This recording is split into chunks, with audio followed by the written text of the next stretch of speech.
What's up? What's up? How's it going? How are you guys? Good. What's How up, are you? Kayla? What's up, Kay? Hi. How y'all feeling tonight? Good. Good.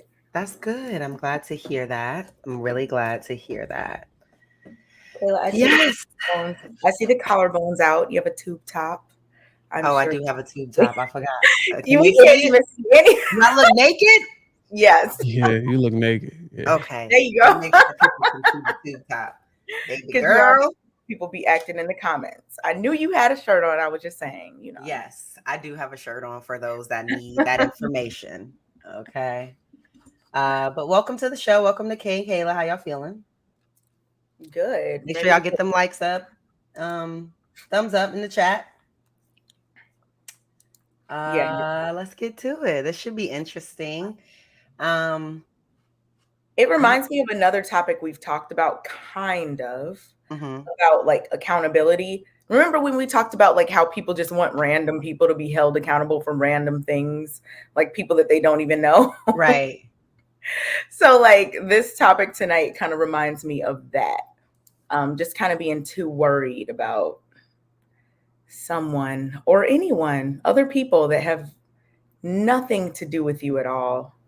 Um, so yeah, let's get into Yeah, it's very interesting. I am gonna try to find a clip. a clip to share. Yeah. I think that that's important for us to try to have, just so that we are um Offering some of that context, the background information. exactly, and people know exactly what was said. Okay. Because So it's kind of crazy what was said. But I guess we'll start with the other topics and move on from there. and get into that from there. Okay. Hmm. What's up, Bruiser? What's good? What's good? Hey, we here. We doing it. We doing it. Man, every time I see your camera, I just It's so feel good. I know, like, oh my God. Is it the camera? Is it me? No, I'm just kidding. I'm just kidding. It looks like a movie. Yeah, it's really good.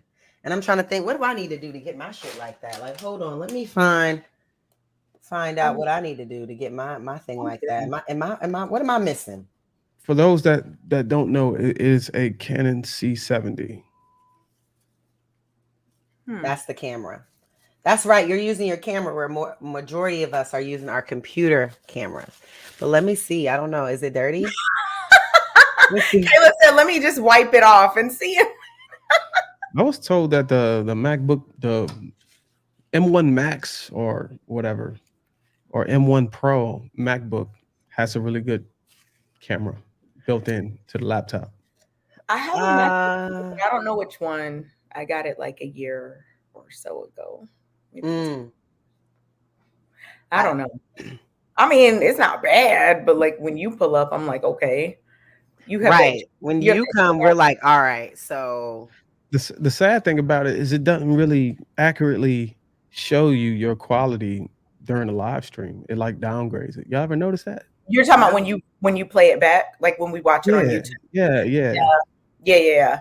It definitely looks different to us than it does when we watch it on the the clips back on YouTube. Right.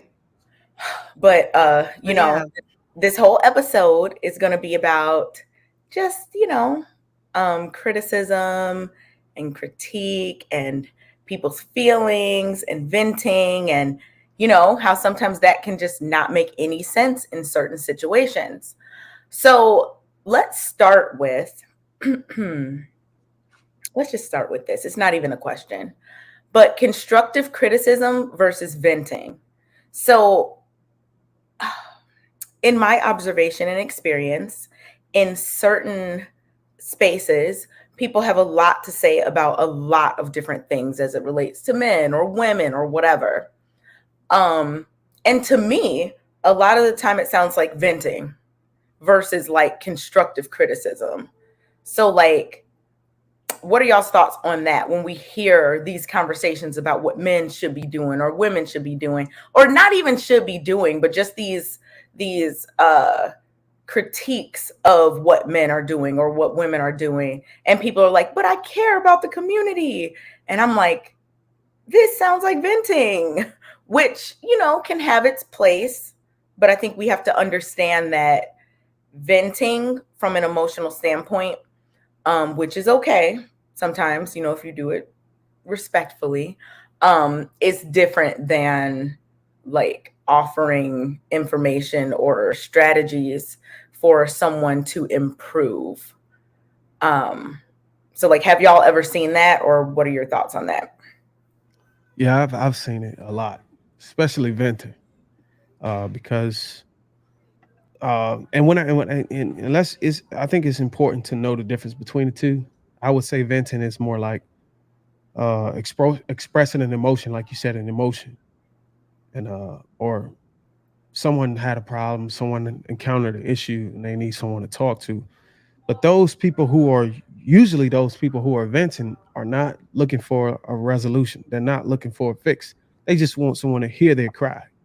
So I've noticed, like in my experience, whenever you try to fix the situation when someone's venting, then it becomes even more of a clash between you and the person. It's just more. They just need you to lean on and just listen, and that's it for the most part. Or even relate to what they're going through.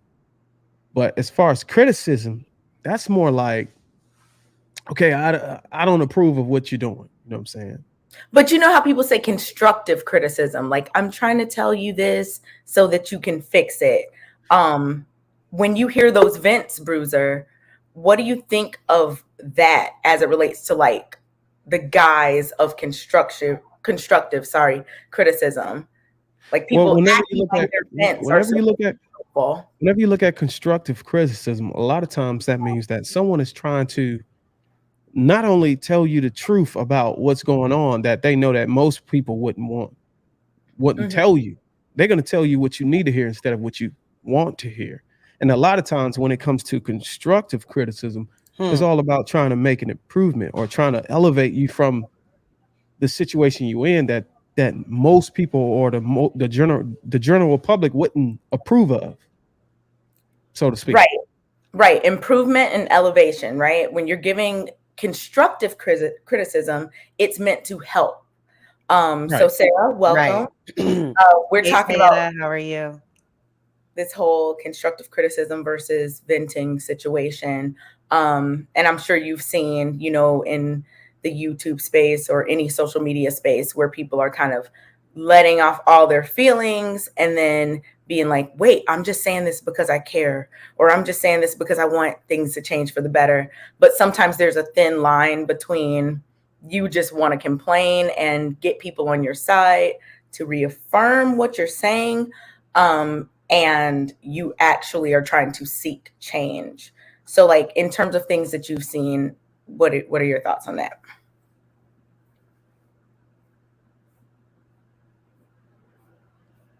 You can go ahead, Sayeda. You can go. Yeah, Bruiser just sorry. went, and then you I can go, didn't and then I quite think get. I'll go. I'm so So, sorry. I'm kind of lost on the topic. I just got in and I was like, yeah, yeah.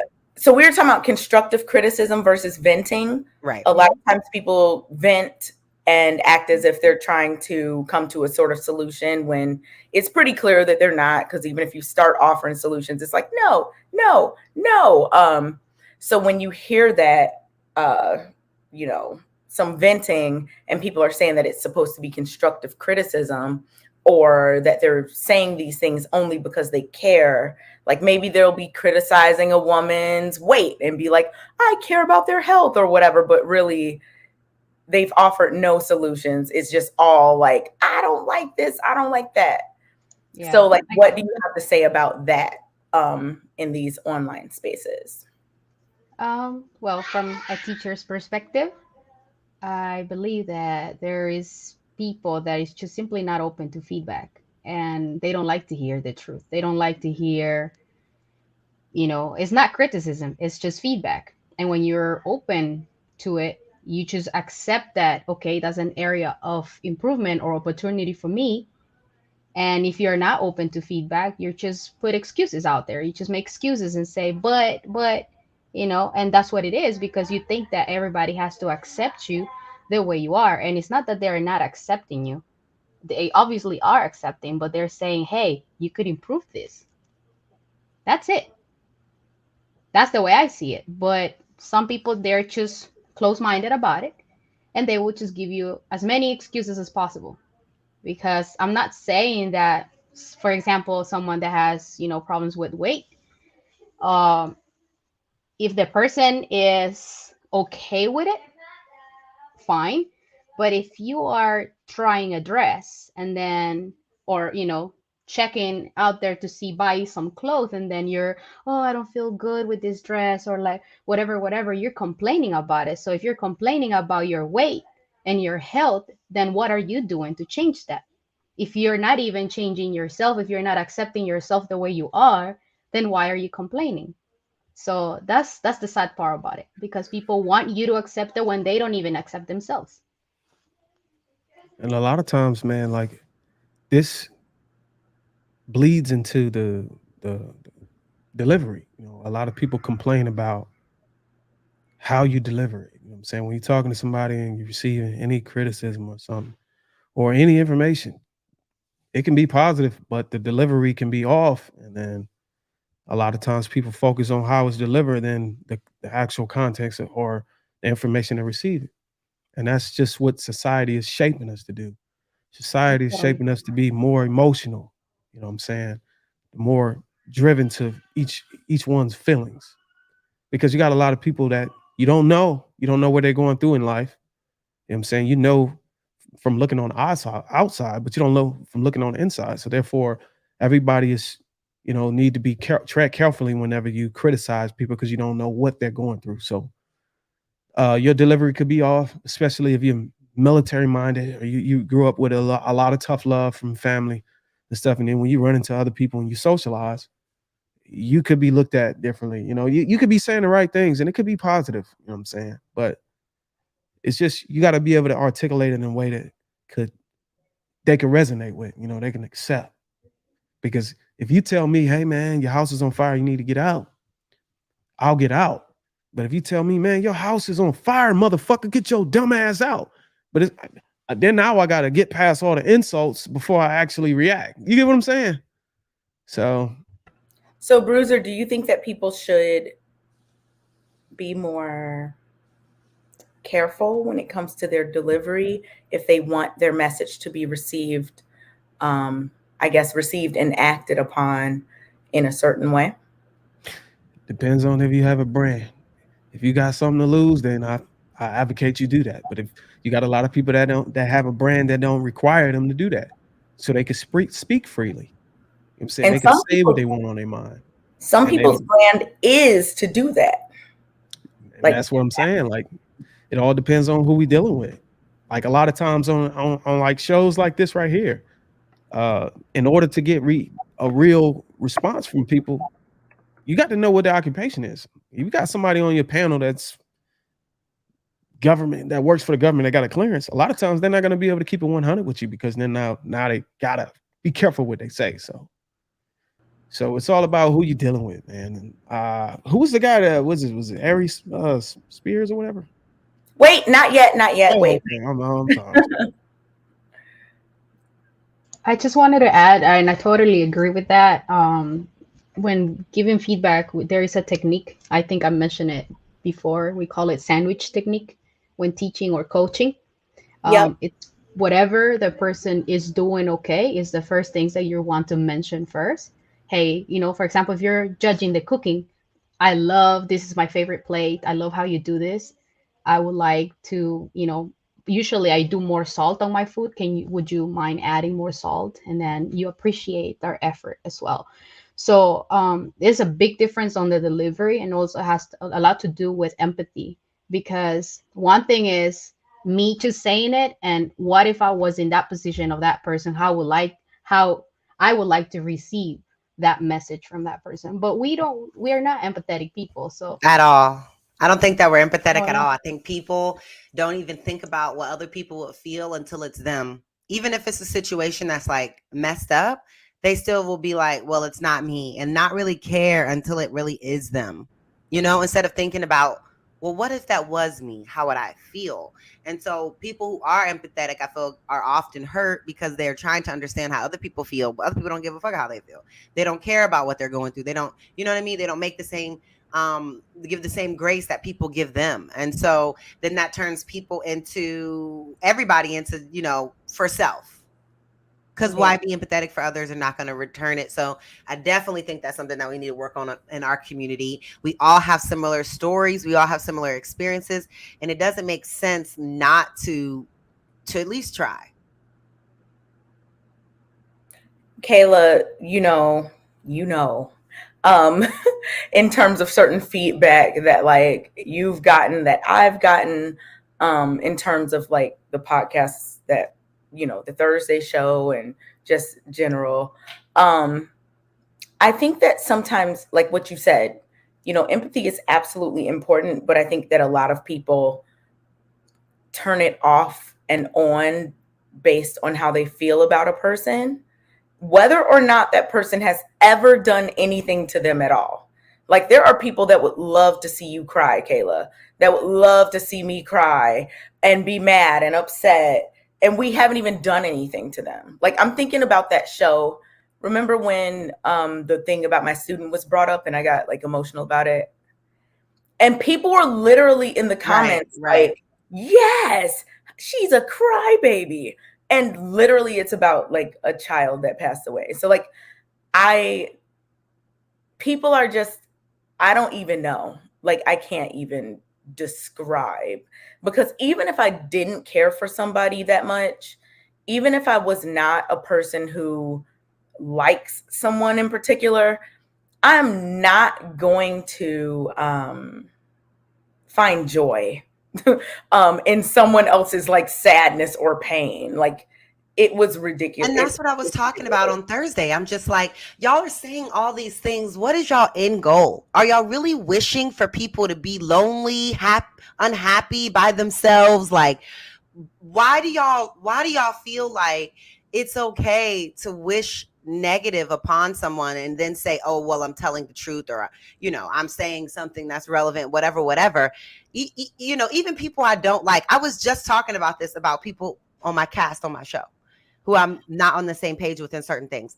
I still don't would never say, oh, buy a dog and die alone. I don't want anyone to die alone. I don't want people to be unhappy. I want people to learn from their past, learn from their mistakes, and move on and find happiness and find joy in their life, whatever way that looks like, as long as that's not harming other people. So that is where it becomes like a slippery slope, because I don't understand that at all. I don't wish, even on my enemies, I just wish for them to leave me alone. I don't wish any negative on anybody, or want anyone to not, to go on living this life without joy and without satisfaction. So that's so here's my question. People don't care. They'll still criticize me and say, all types of things. I should just be unhappy and all the rest of my life and just crazy stuff. So that doesn't really matter. But that takes us kind of into the next topic, which is, are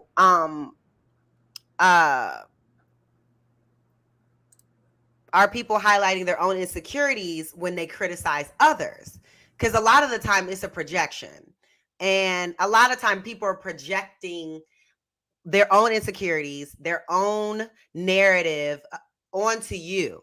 You know what I mean? Especially if they don't really know you. Even seeing you on TV or seeing you on social media is not knowing you. So, what do you guys think about that? Do you think that people are projecting or highlighting their insecurities when they criticize others, or are they being constructive? Hey, Tay. Hey, Tay. Hello. You guys. What's up, Temptation? I know. See. You go ahead and start with this topic since you just got here. As far as what, just in general, people. Yeah. Let's say somebody's like, ugh, I don't like so-and-so's, I don't know, hair. They're wearing a wig. Eyebrows. A little bit of eyelashes. I do feel like it's a little bit of both. It just really depends on the person's intentions. And I feel like even if it is coming from a place of I guess projection, not all you should take what fits and what don't, throw it to the wayside. So I would say especially I think everybody has it, especially when it coming from older people, like your mom, your dad, whatever. When they tell you certain things, a lot of it is projection, because they couldn't, or they wouldn't, or they don't. And it's it's not that. Not all the time is things coming from a negative place. It just comes off negative because it's something you don't want to hear. But if you take the negative aspect out of it and try to listen to it, collectively, I just feel like everything might, for the most part, has a little bit of takeaway from it, a lot of times. So I think it's a both. It's a both thing. It's not always bad. It's not always good. It's both. I wanted to add, there's also a psychology term. I don't remember exactly. If I'm not mistaken, might be the mirror effect.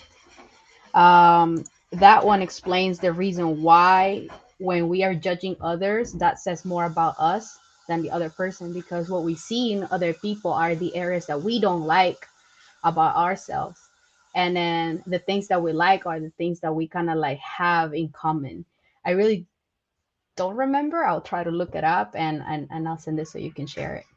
It's in psychology. So yep. Yeah, I know exactly what you're talking about. And I've had these conversations with people, like sometimes things that you don't like about somebody are things that you do or things that you don't understand about yourself. And that fits right into what because I know what you're talking about. My undergrad degree is in psych. So once you find the terminology, can you put it in the back? Bruiser, what are your thoughts? I would say yes. Are people, highlighting their own insecurities? I say yes. But I'd say it's a balance between their own insecurities and insecurities of people they care about. So it doesn't really got to be necessarily themselves. It can be people close to them that has these insecurities, and they may want to criticize you for, hurting someone's feelings. So I mean, if we look at like people who, let's say, fat shame or something, uh, they may criticize everybody who's praising it. You know what I'm saying? Because they don't want that to be like, okay, I don't want this to seem okay. I have a sister that's struggling with being overweight and obesity. She don't want to change because now she's starting to feel like, oh, this is fine. This is okay to be obese. And I don't have to do nothing about it. Even though my doctor said I need to do something about it because I'm having these health hazards. So you got a relative, you got to have someone next to you that's struggling with this, but everybody's praising it. And it's hard to give them constructive criticisms. It's hard to tell them to get off of it because everybody's now hyping it like it's the norm now. Now it's okay. And actually it is okay. It's that person's choice, but it's still detrimental to life. And if you have somebody who you care about who's going through that, you're going to want to protect that insecurity. You're going to want to like fire back at those who criticize, or you're going to want to criticize either way. So I don't think it's just yourself. It could be people around you, because there's people that's doing perfect. There's people that's doing very well for themselves, but they are compassionate about other people. Mm-hmm. It's called consideration of others outside of yourself. So. So when you're talking about like, maybe someone has someone in their family that's going through a certain thing and they want to be, they want to defend that person from like this type of rhetoric. Let me put it that way. So I got a brother that I'm trying to get him to stop selling drugs and all this stuff. You know what I'm saying? Mm-hmm. I'm trying to get him out for the streets, but everybody keep praising it like it's the thing. Like, oh yeah, go get this fast money, go do it. It's okay. So I criticize it. You know what I'm saying? To protect other people. You know what I'm saying? I don't think it's okay for nobody to do that. He don't have to. You know what I'm saying? He came from a good home. You know what I'm saying? He got everything he needs. He can go to college for free. He just don't want to do it. He just want to fit in with his friends. That's an example. Do you think that the reason, I mean, and obviously you don't have to answer this, but I'm just curious. Do you think that the reason that he's into those things is because of like how certain parts of society may glorify certain things? Yes, exactly. That is why. Because it didn't grow up around it. Just listen to music and saw all this other stuff. And that's what he want to get into. Everybody say I'm snitching. I'm not snitching. I'm not dropping no names. They don't even know who you are. I just gave an example. It's not even a real person. Like, it's an example. Like, I'm just, for instance, just to have a conversation. You know what I mean? Yeah. Yeah. Kayla, what do you think in terms of that? Like, when people criticize, I mean, I think that, I was getting with what Tay was saying. It just depends, but I get what Tay's saying. It depends. I just think, like, from my personal experience overall, like, criticism in reality is received better from people that you know care about you. Yes, Because absolutely. when you know that that person cares about you, their tone, certain language, those things kind of slide because they're trying to get you to understand what they're saying. And you're going to receive it because you know this person really cares about me versus somebody that you don't know, somebody that's just making judgments that don't have full context, um trying to make, criticize you, and then on top of it, language and tone are on the ruder side. It's like, bro, what? No, don't talk to me. Stop talking to me. So I do think that it's a kind of a double-edged sword in that, because there's just it's kind of certain things. It's kind of like with my brother. Like, I can talk to my brother like this. You can't talk to my brother like this. You know what I'm saying? Like, it's kind of like the relationship with the person, I think, matters when it comes to criticism. That's just my opinion. Yeah, I think it matters a lot too. Because if just some random person in the street comes and says something to you, you're going to take it a lot differently than if your mom says it, or your brother, or your dad, or whoever. So yeah, absolutely important. But Go ahead, Tay. No, go ahead. also, personalities also plays a part, because sometimes I could take something from a stranger, because even though I feel like there's two types of strangers: those people who don't know you, so there's really no bias. It's just like, I'm saying this just because I see it. That's just really it. And then you have those people who just are negative as fuck. But then you also have those family members who are just negative Nancy's. Like, everything is negative. You could say, I just got a new job, but their complaint will be like, so how you gonna get there? It's kind of far. It's this, like, they just have all the negative things to say about whatever job it is, where you have another family member who's just gonna be like, oh, congratulations. Like, so did you, I think tone and like knowing where that person is coming from, because you saying like, so how you gonna get there? You know how you gonna get there. Your car don't really work like that. And whatever. All right, I'm gonna figure it out. As opposed to that person who's in your family is like, congratulations. So did you figure out how you're gonna get there? Do you need help? Whatever. Like, people like to offer a lot of everything, but no solutions. And I think that's a lot of where the issue comes. Like, you be offering unsolicited advice without a solution behind it. And for me, I feel like when you're criticizing, give me a solution as well, because then people do take heed to it a little better. If you just criticizing, nitpicking, doing this, doing that, and that's it does become like you're badgering the person instead of being constructive, because being constructive is also giving someone a solution on how to fix that issue. So that's what I see from it. Tay, it And was interesting how you said like there's a difference. Like, you could accept a criticism or whatever from a stranger. So like, the question that I have for you about that is, does it depend what the criticism is about? Like, if somebody just walked up to you on any random day, you're out shopping at Target, and they were like, your hair, your makeup, whatever is not working. Like, but you could do this, this, and this. Would you be okay with that? Yeah. And I'm the type of person, I'll just come home, grab it like, bitch, why this band tell me my makeup busted? Like, and she gonna be like, girl, that thing is a little fucked up now. Like, I don't mind, because at the end of the day, like, for me, I mean, I have become okay with who I am, so I don't take everything like, very terribly. It's just like, I think it's something as small as like when you see a person with their child, like how they used to do back in the day. They see somebody with their child, and the child running around. I actually did this before, running around.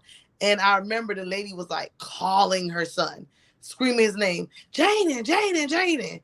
And he was just running with some crap in his hand. Essentially, you stealing. I'm like, Jaden, get your ass back there. You don't see your mama calling you?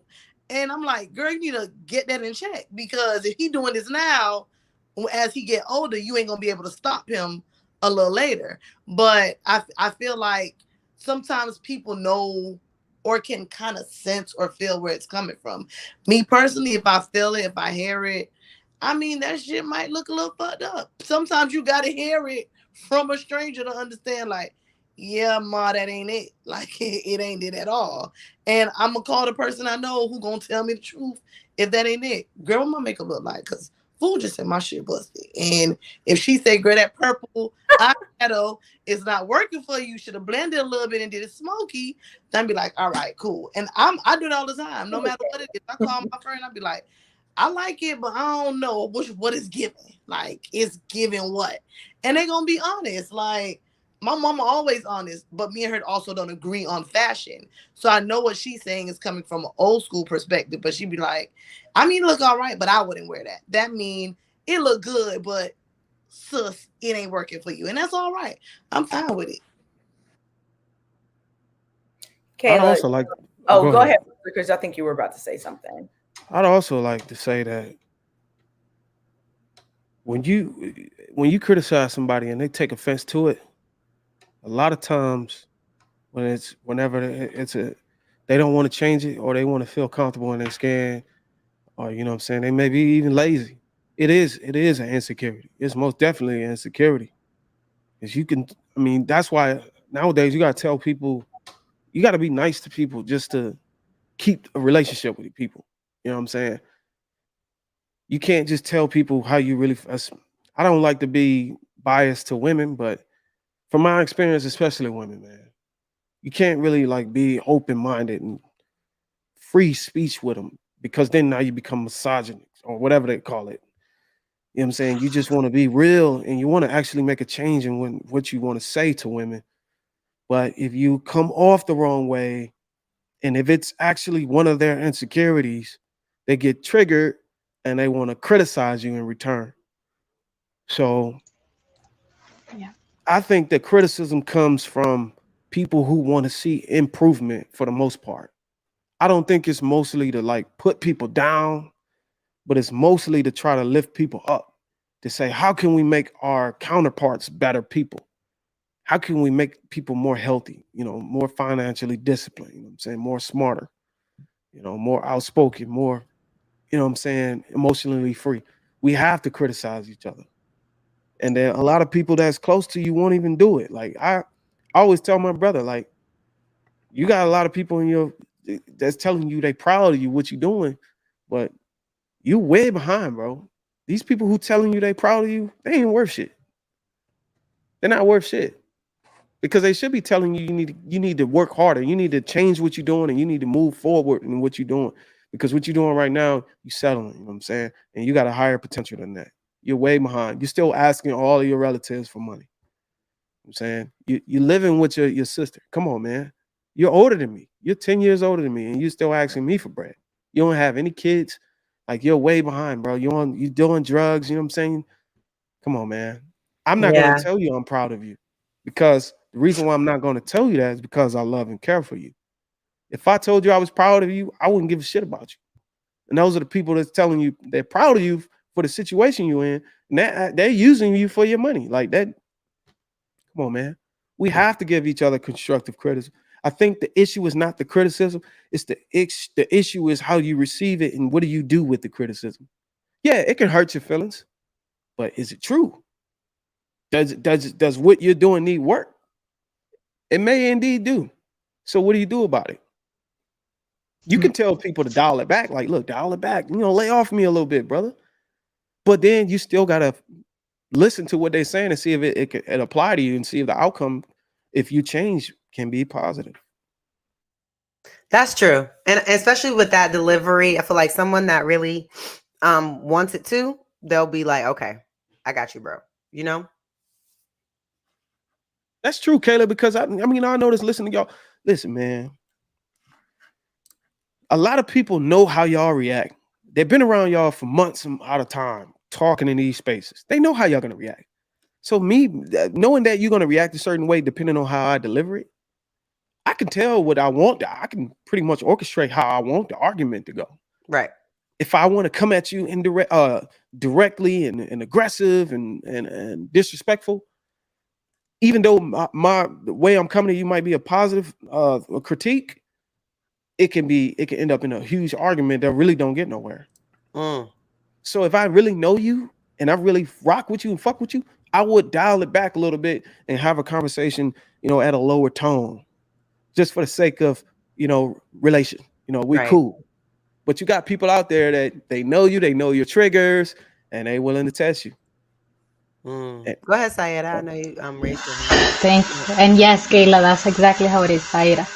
Zaira, perfect. Yeah. I've been waiting. I'm like, I heard Yes. Trill say it, so I'll be listening real close. When I first I started heard going on someone on cruise season, Thursday I was saying like, "How was Sarah. Trill saying it?" Okay, let me make sure I'm saying that right. I heard someone on Thursday saying Sarah, and I was like, that cannot be it. So I'm glad to hear you say it. Hold on, say it again. I didn't hear it. If it is easier, Zaira, it's fine, but it's Zaira. Zaira. Zaira. Yeah, that's how I would have pronounced Sayeda. That's what I would have said too. Well, And is it get on or chit on? Hiron. Get on. All right. Hiron, yes. So I wanted to add, and something that I used to be a trainer, facilitator, and we used to have this other technique that also worked for me. And I'm not saying everybody used it. It's just because I like to give feedback in a different way. We learn from our mistakes. We are humans, and I think we have the capability, the ability to do that. So what I would do is, in order for me to certify these people, I had to, record them and then, play those sample calls or whatever. So what I would do to give him feedback is make them listen their own behavior during the call, or their own whatever, they were doing, replay it, and then I'll be like, what do you think that can be improved on this? So I am asking them to tell me what their mistakes was without me pointing at them, so they feel safe. And from there, you go be like, so this is what you're saying. What do you think that can be improved? The person is giving you the solution. Right. It requires a lot of, self-awareness, and for you to know what you're doing. It requires a lot of patience, no doubt. But again, it's something that works. Also, I wanted to add that I'm going to add first that I am not saying that I agree with their behavior, or that I'm on favor with women, but usually women are judged for anything and everything. It don't matter what you do, it don't matter what you say, if it's right or wrong, you're still being judged. If a man agrees with what the woman is saying, women are attacking the woman for saying what she's saying. If women are on your favor, men are going to be against you. So it doesn't matter what you say, it's always going to be something wrong. It doesn't matter what you do, it's always wrong. I had one person saying, "Oh my God, she doesn't even wear makeup." And I'm like, do I take that as a compliment, or like, how do I take it? Because the way that was, expressed made me feel like, do I have to wear it? So I was like, so they're judging me for not doing something. But then if you do it, but if I do it, then I'll be judged for another group for saying, she always wears makeup. So that's a problem as well. And I'm not saying that that men don't get judged, because they have a lot of responsibility over their shoulder. Right. But that's another thing why we're always kind of like protecting ourselves, because it doesn't matter what we do, we're always wrong. And we have to understand that our mistakes doesn't make us. We're not our mistakes. We're gonna make mistakes. I don't think nobody here in the panel or in the chat out there that has never done a mistake. Come on, that's stupid. So we just have to learn from it. That's it. So Saida, I think that what you shared about how you helped the people that you coached kind of realize, things that they can improve upon through maybe asking questions and things like that. I think that is a perfect segue into our next topic, which is, what is the difference between an insult and a critique? Like, the way that you spoke about it was very much critique, right? And not even critique, but more so like you were feedback. But really quick, it was like Socratic method. Like, you were asking questions and questions until people come to a conclusion where they can now improve upon whatever the thing is. So like, when we're talking about insults and critiques, I just think of those as two totally different things. Like, someone can be saying something to put you down, or they can tell you something that you can improve upon and kind of empower you to improve it. But before we get into the next topic, I just want to go ahead and pay some bills and do these super chats because they are kind of piling up and I'm losing track. I'm multitasking over here. I got my 3 screens for those who needed that information. So shout out to Lil Meat. Thank you so much. Appreciate it. Love you too. Again, Lil Meat said, Derek T, you misspelled 304. Derek T says, I never seen Tay on the panel, but I hear 305 all in her voice. That is what? I guess now we see a little what is it that doesn't matter. It don't matter. Bruiser, we're the cat for a reason. Okay. Kevin C, what up? Thank you so much. A big 120. The bigger people eventually lose weight for health reasons. Monique, Jill Scott, Jennifer Hudson, Adele, Rebel Wilson, Big Luther Vandross. This is true. This is a fact. Sir Shy 87. No, K&K Lizzo is promoting diabetes swag. Not true. Lil Meat, $2 says drop the link. We will drop the link in probably about 30-45 minutes. Again, Lil Meat says lie to the host, President Hink. I don't know what's going on between that. Nurse Fancy says on behalf of Little Meat. What is going on? I have no idea. But Lil Meat, thank you so much. Appreciate you for sure. And salute to Nurse Fancy for becoming a wife. Super dope. Amazing. So thank you guys so much for the super chats. We appreciate you. Derek T wants to come in and just say that, Kayla, can you reread that 305 is Florida? That's what I thought was the area code or something. That's what I was thinking. He was talking about 305 area code. I never seen Tay on the panel, but I hear 305 all in her voice. Shout out to the 305. Shout out to the panel. Oh, okay. Yeah, so Lil Meat, I don't know what you're talking about, but yeah, shout out to the 305. I live in the 561 and the 954, but shout out to the 305 because it's all Tri-County area. But yeah, so thank you guys so much for supporting the show. We love y'all. So moving on to the topic. Go ahead. Yeah. So the difference between an insult and a critique, right? Well, let's talk about that. It kind of ties into everything we've been talking about so far. As it relates to giving information, like the whole sandwich method. Like I'm a teacher as well, so I know all about it. It's like give the glow, give the grow, then give the glow again, and that helps the information be received better. And it's not just something you do just so the information can be received better, but it's more so to help people understand that you do appreciate all the good things that they're bringing, and then you want to empower them to do better in the places where they can grow. So Bruiser, let's start with you and then we'll go to Tay. What do you think about that? Like the difference between an insult and a critique? Sometimes they're conflated, but I don't really think they should be. You're on mute. I'm sorry. I think critique is just a matter of showing your disapproval, showing that you don't agree, and you actually have a legitimate reason why. Some people are called to critique other people, as a profession. Insult is more like just offending somebody. It could be because of you're being critiqued. It could be because you're critiquing someone else. A lot of time, an insult is followed after a critique follows after an insult. A lot of times, something that you do could be so like what the fuck, you know what I'm saying? You just curse someone out, and then you tell them what they're doing wrong. So the critique is usually after the insult. So, yeah. Do I think they're necessary? Yeah. Even though nobody asked me that, I just asked myself that.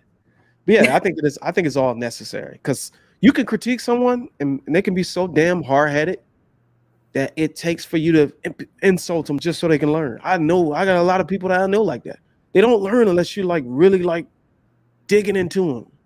Do you think that that's a result of trauma? People that don't learn because they only can learn if they're being insulted? No, it's just arrogance. Do you think that's healthy? It works to some people.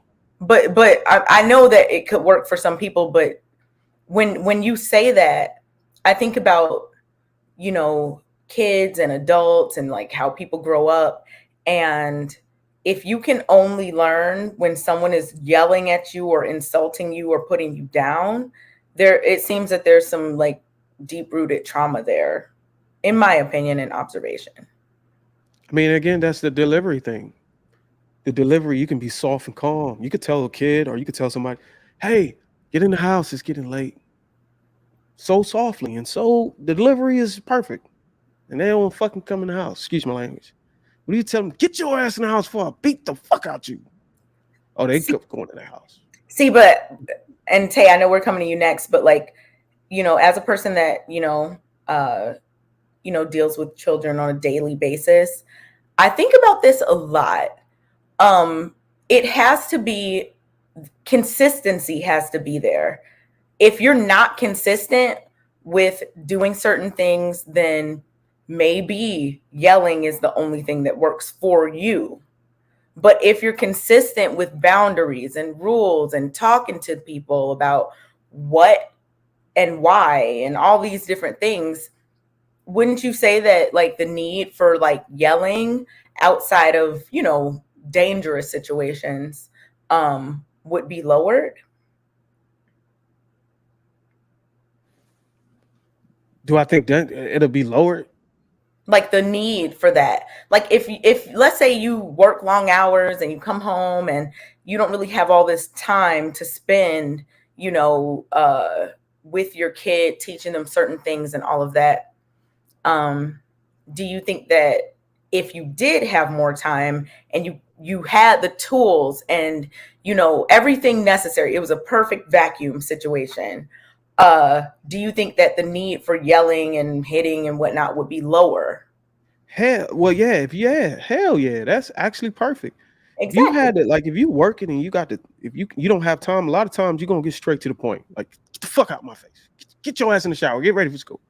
But if it's somebody who don't have to work, like you ain't trying to finish a project to submit it in the morning or some shit like that, for example, you got time to actually talk to the kids. Like, hey, look, this is why you don't do that. If you do this, this hurts your brother or your cousin, or it puts mommy and daddy in a predicament. You got time to like address the situation and break it down to somebody if you got the time. Yeah, so yeah. And that's the reason why I like a lot of people want, I gotta say this. A lot of men want their woman to be home most of the time. Not all the time, but most of the time with the kids. They don't want nobody else raising the kids. They want the woman to be at home raising the kids for situations like that. If both of y'all working and shit, it's really gonna be hard for y'all to like really build with your kid at a young age because y'all ain't really have time for it. Okay. I wanted to add that criticism will focus on the action, not on the subject. And criticism or feedback will also allow or give room to change. But when you're just insulting someone or just being judgmental, you're pretty much making it worse. You're attacking the target and not doing anything. Does it make any difference if I say that you're fat or that you're rude, instead of saying something different, like what made you treat this person the way you did? Like asking the question, like, what happened? Is something bothering you? Or what would you do if you were in that position, to make that person, hey, I'm doing wrong and I need to learn from my own mistakes. That's just the difference, that one will be concentrated on the action and giving a solution, and the other one is just pure judgment, not looking for any improvement from the person. I like that, Saida, encouraging that introspection from the person that you are trying to help or make realize something, or whatever the case may be. Tay, sorry, I know we kind of went around. But we were coming to you next. So what are your thoughts on this topic? Well, I do agree with I don't want to say your name wrong. Saida. But like when Bruiser said like the critique comes after an insult, and I just felt like, why does it even have to be an insult? if you're critiquing the person. Like, I don't have to be like, bitch, you big. Now you need to get small. Like, like, what, why you gotta insult the person first? Like, Because what do you people always respond to the disappointment first. I don't What? think everyone does though. Like I have two sons, and honestly, my children, like right now, my homegirl could call one of them and be like, "Look, I'm gonna talk to you." He responds much better to you speaking to him than yelling at him. As soon as you yell at him, he gets worked up, he crying, he upset, he in a bad mood. Like I think you have to know personalities. Like someone like me, you could be like, bitch, you big as fuck, you need to lose some weight. I'm probably not even gonna be like, I don't care about that. Like, I mean, I just be like, all right, cool. Like that's how you feel, whatever. Somebody else might take that and be like, whoa, like what the, they upset, they mad, they probably in the bed, they crying. Like you don't even know people well enough to be like, let me insult you first, then I'm gonna critique you. You could just start off with the critique, like, hey, how did this happen? Or simply just say like, if you were to do this, then you can lose this. Like, and that's only, like I said, critiques also come with a solution. And if the person even wants to hear it. So if someone's telling you like, I want to lose weight, you don't respond by saying like, yeah, bitch, you is big. That's an insult. Instead, they say, oh, I want to lose weight. You be like, for real? Like, okay, I know some ways that I can help you. Like, you can intermittent fast, you can do this, you don't have to insult anybody to critique them at all. Like a critique literally can come right off the tongue. Yeah, unless they want that. Yeah, like, the only way a critique is an insult is if they want to take it as an insult and they cannot hear the critique in what you're saying. But I totally disagree that a critique comes after an insult, because if that was the case, comments would look very different on Instagram. It would be like, damn, Nikki, your hair messed up, period. Now, that's what they saying, not, dang, Nikki, your hair messed up, you should have used some different lace glue. Like, I'm just giving the example. Like, it's never... Okay, so let me go, let me try to see if I can get you to understand what I meant by it then. So whenever you get offended by anybody or you run into something you don't like, your natural instinct is going to be to respond to whatever if you offended or you disappointed. And it's 9 times out of 10 it's an insult. Somebody step on your shoe, man, motherfucker, what's wrong with you? Mm-mm. And then that's the insult, and then the critique is, man, don't ever do that again, because I want to keep my shoes. Or That's not a critique. That's not a critique. That's something. Yeah, it is. Okay, well then let's look up the definition of a critique. The definition, because a critique is more so like an evaluative assessment of something, and like from my point of view, I would say that if you're critiquing someone or something, you have to have a level of expertise in that subject. If I'm an artist and that's I'm constructive criticism. No. Look up critique. If I'm an artist and I want to have if I'm in art school and I want to get my work critiqued, other people that are also studying the same things and or the professor for the class are going to be the ones doing it. Now, could you get somebody just off the street who knows nothing about art to do it? Yes. But is their critique going to hold as much weight? No, because they don't know about the strategies and the method of creating whatever said piece of art is. So like something that the professor might say, oh my goodness, this technique is amazing, you could take out onto the street and people will be like, oh, what even is that? So like when we're talking about critique, in my opinion, it has to come with a level of either experience or expertise in the field or whatever the thing is. Like, so since we got these different perspectives, that's fine, because now we can have a conversation. I'm gonna say it's based on my experience. Then I was in the military. I played in sports, and anytime I'm on the court, as soon as you make a mistake or something, the first person your teammate is gonna say, man, what the fuck is you doing? Are you stupid? And then they'll follow it up with a critique. You should have passed it here, because if you would have passed it ahead, then we would have had the layup. Because you held on to it, you allowed the defense to get back on defense, and now we can't score. Now we got to run a play, something like that.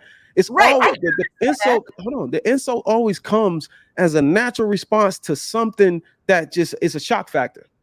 Nobody's just running around insulting people for no reason. There's always a reason behind it, and a lot of times the reason why people insult you always comes, if you are to have a discussion, it comes after that, the insult. Like, what the fuck are you doing? Are you dumb? And they're like, what you mean? And you're like, why did you do that? Why would you put more mayonnaise in it? It's already, the potato salad is ruined now. But you I get think what I'm saying? Now you critiquing these people on how to fucking fix fucking potato salad. I think you're talking but it comes about, with, it's led with an insult.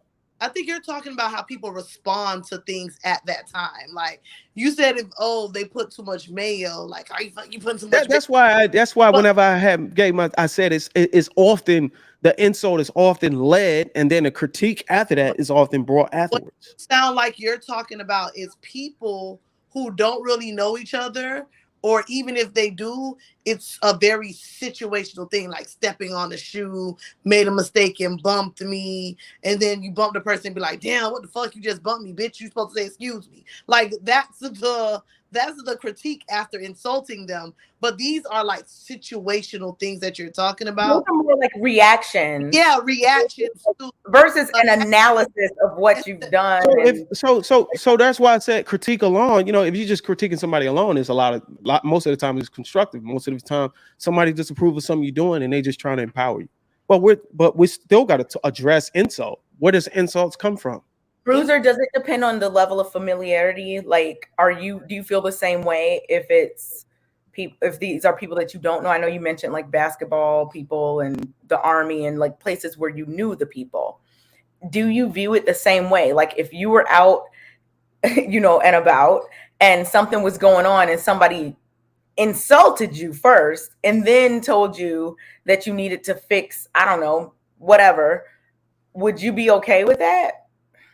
Yes, because I would feel weird if somebody gave me constructive criticism and then after that insulted me. It just would be like weird. Like, hey man, what are you doing? You should do this. Like this will work out better for you. You dumbass. Like it don't even make sense. You get what I'm saying? That's why it just fit perfect. It just makes sense when the insult is before the critique. That's all I'm saying. So, go ahead, Sayeda. I'm sorry. That's fine.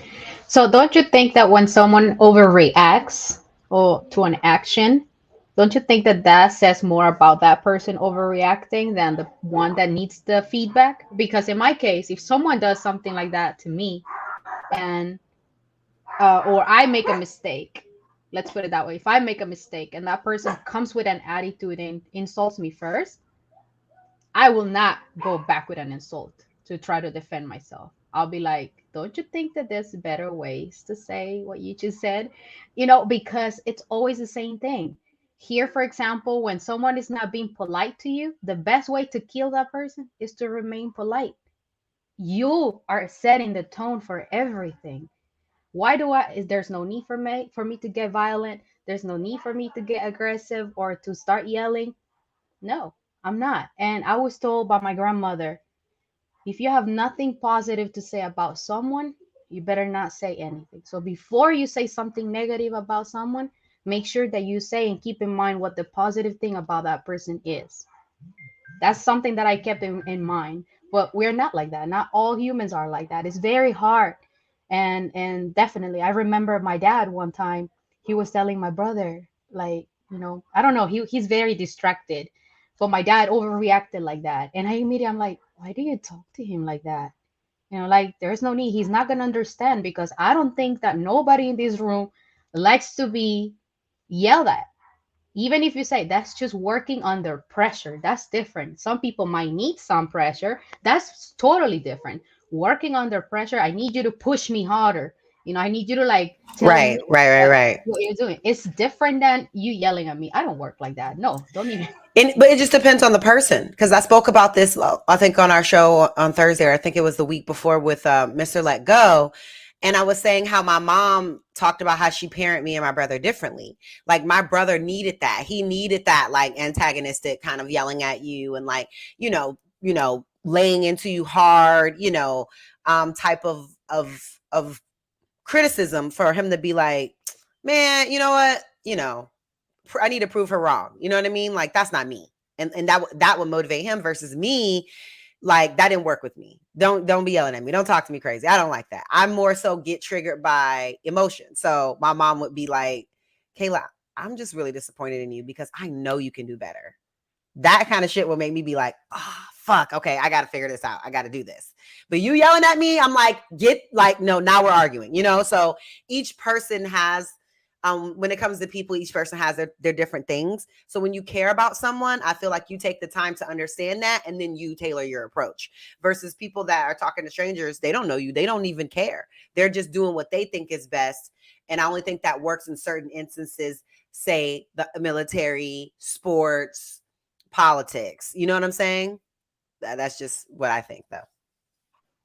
Totally. I think I kind of touched on that earlier, but like I just think people feel the way that they say things, everyone should respond the way they want them to instead of saying things in the way people receive stuff. And I think that's where we fall short a lot of times. Like, we don't understand different ways people receive, hear, think. Like, we just don't. We just be like, this how I said it, this how the fuck I meant it, and this what I'm gonna say, when it's like, no, this person probably stopped hearing you at the first curse word. Like, you have to know who you're talking to and who your audience is, so you know how they will receive whatever it is that you're trying to say. And I think if we do more of that, like, don't get me wrong, I feel like sometimes you just got to be blunt. Like, it is what it is. Sometimes you just got to be blunt. But being blunt doesn't mean that you have to insult someone. So being blunt could be as simple as, you fucked up, you need to do this right. Like, that's it. Like, at a job not gonna be like, you stupid as hell. Like, they'll be like, yo, you just messed up. Like, you did this wrong, I need you to do it over.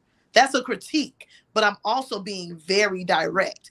You messed up, period. Fix it, period. It don't have to be, you dumb as hell, how the fuck did you do this, why did you do this, fix it. Like, you don't have to do it. I just don't understand why we feel the need that for anyone to be fixed or for anything to be critiqued, that it has to be an insult first. Like, it doesn't. And I can explain why. Because a lot of times the reason why people insult other people is because the critique that's supposed to happen, the calm conversation that's supposed to happen, is when you're talking to your mom and your father at home.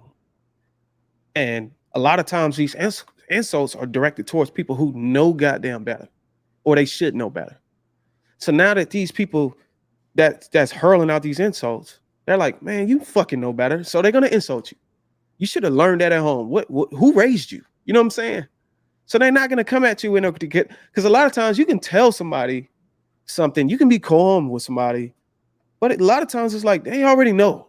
You know what I'm saying? So it's like, fuck that. I'm not gonna go through that. They know better. Fuck that. I'm gonna just call them an asshole. You're an asshole. Why are you cutting me off on the road?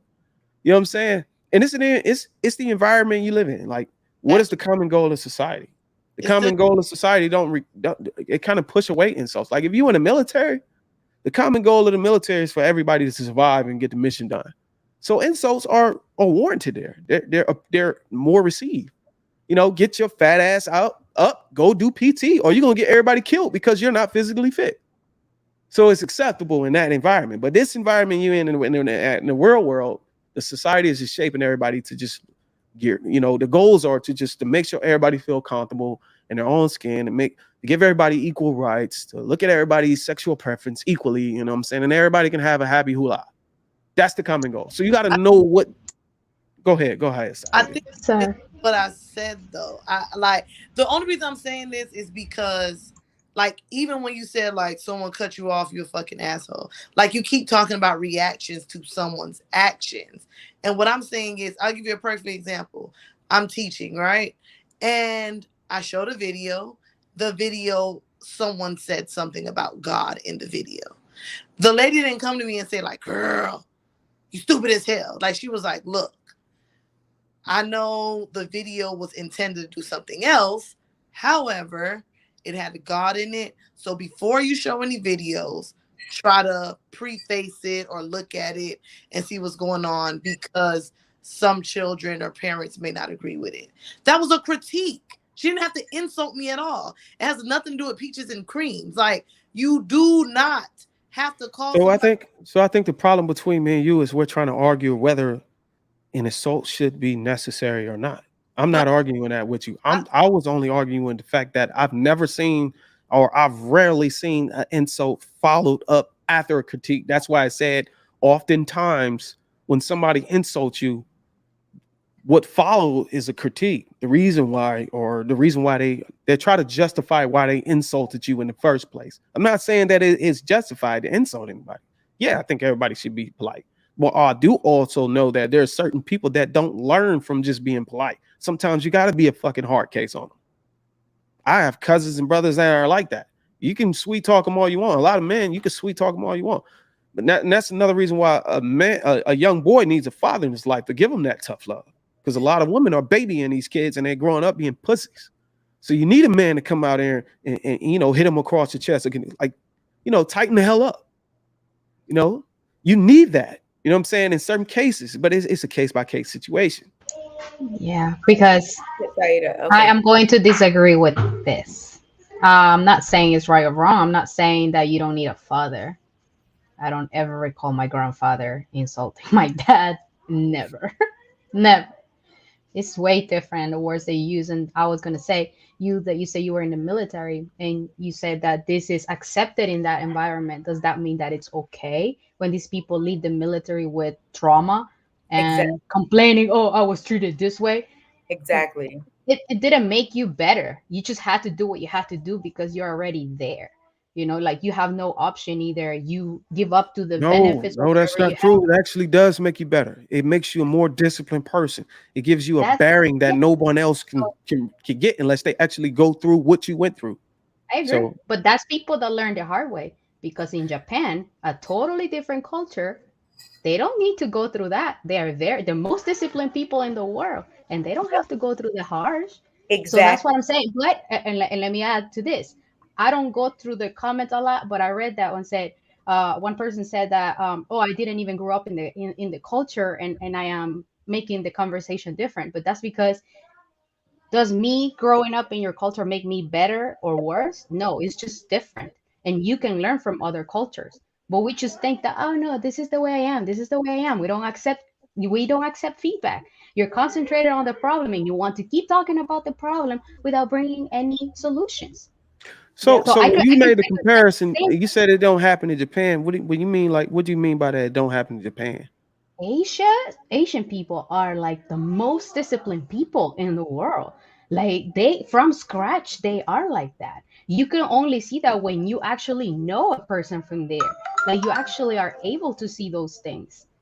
If you So don't so know so you think because you think because y'all the most disciplined people, that is the reason why you don't have to have so many insults or leave with insults or anything. Y'all can just be polite and criticize each other because y'all do indeed have a Why discipline are you in saying y'all culture, y'all? right? Wait. what I'm saying is that the methodology they use is different. They are still disciplined. They're gonna be as disciplined as another person, but why does one person has to learn this way and another person learn to be disciplined in a different way and work?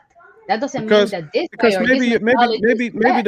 maybe the culture I'm referring to may be indeed different than the culture that you are from, No, But I'm not. and Bruiser, I'm not even. I'm that may not. be the I'm not reason. Asian. I'm not I Asian. was I'm not. about to say he's not Oh even Asian. okay. I take it back. Maybe not you, but the culture you're referring to may be different than the culture. So the Japanese culture that's full of discipline or whatever, whatever you identify them to have. I would advocate that the black culture is not disciplined like that. But Bruiser, wait, I have to stop you there because You can go ahead and stop. Go ahead. I think that this is very harmful. What you're about to say, saying that I black didn't. I people, wasn't about. That's all I was saying. no, I no, was no, just saying that the but discipline no, wasn't there. differentiating black people from any other group, saying we might need this more, is a harmful thing to say. I teach black kids every day, and I have been for over 10 years. And I'm a very calm teacher. I So do how was it harmful? Hold on. I do not yell at students. I do not belittle students. I do not insult students ever. And it works. So like Right. you don't have to treat people a certain way just because they're Black.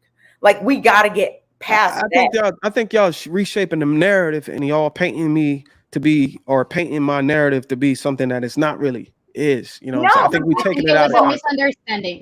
Yeah, I'm sorry. I'm not. It was Listen, I'm me. not saying. I'm not. I First of all, I didn't even want. My intention wasn't even to make it about a different I don't. country or culture. well, you I said, just hey, said environment. I just I said am the environment, one. then I am the one environment. that brought it up. I am the one that brought it up, and I Right. am not even comparing my culture with your culture. I actually brought another culture which I admire.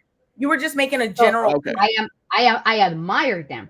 I admire the And discipline, you the way admire that them. they Why? work, And why do you admire them? because I know how they are. Like you being a minute late to work, that's an insult. That's an irresponsibility. Right. And we want to justify, oh, my car broke down. Oh, whatever you want to say. To them is not okay. So I'm just saying that until you know someone that is like that, you're like, wow, I admire this about these people. Do I want to be like them? No. I'm just saying, I'm pointing at the positive things about these people, and I want to learn. And that's the difference. I want a solution for my own, like procrastination or whatever, whatever. So I'm just saying, I'm concentrated on the positive. I'm not saying we are worse. We're just different. Someone told me that Latinos are known for, and it's I don't know if it's true. You tell me, because I am from here, so I know it's true. But Latinos tend to use your insecurity or your biggest flaw as your nickname. For example, if you're fat, they call you gordo or gorda. They do that. I'm Jamaican. They do it all the time. Like, if I, So if skin, if, exactly. So like, whatever you. So in my culture, I am darker and I am considered Black. I'm not saying that I am, just that in my culture, to them, I am. So my family had always called me negra since I was a baby. So when someone comes to me and try to tell me negra as an insult, I'll be like, okay, they call me like that. What are you gonna say? You know. So for us, that's not an insult because we are used to that. We're saying like if you are, your eyes are like this, they call you chino or china, like Chinese, and you're not even from there. So for us, that's normal, but that's not an insult. It's just a cultural thing.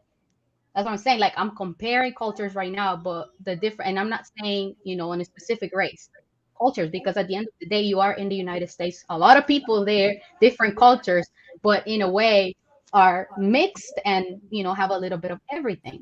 But it's just Well, I'm here about to tell you. I'm here to tell you. I understand what you're saying. I understand what you're saying, and I agree. Yeah, different upbringing. Different people you're around, different cultures. I think all that has an influence on how it's carried out. Whether you're insulting somebody, whether you're polite. And I believe that.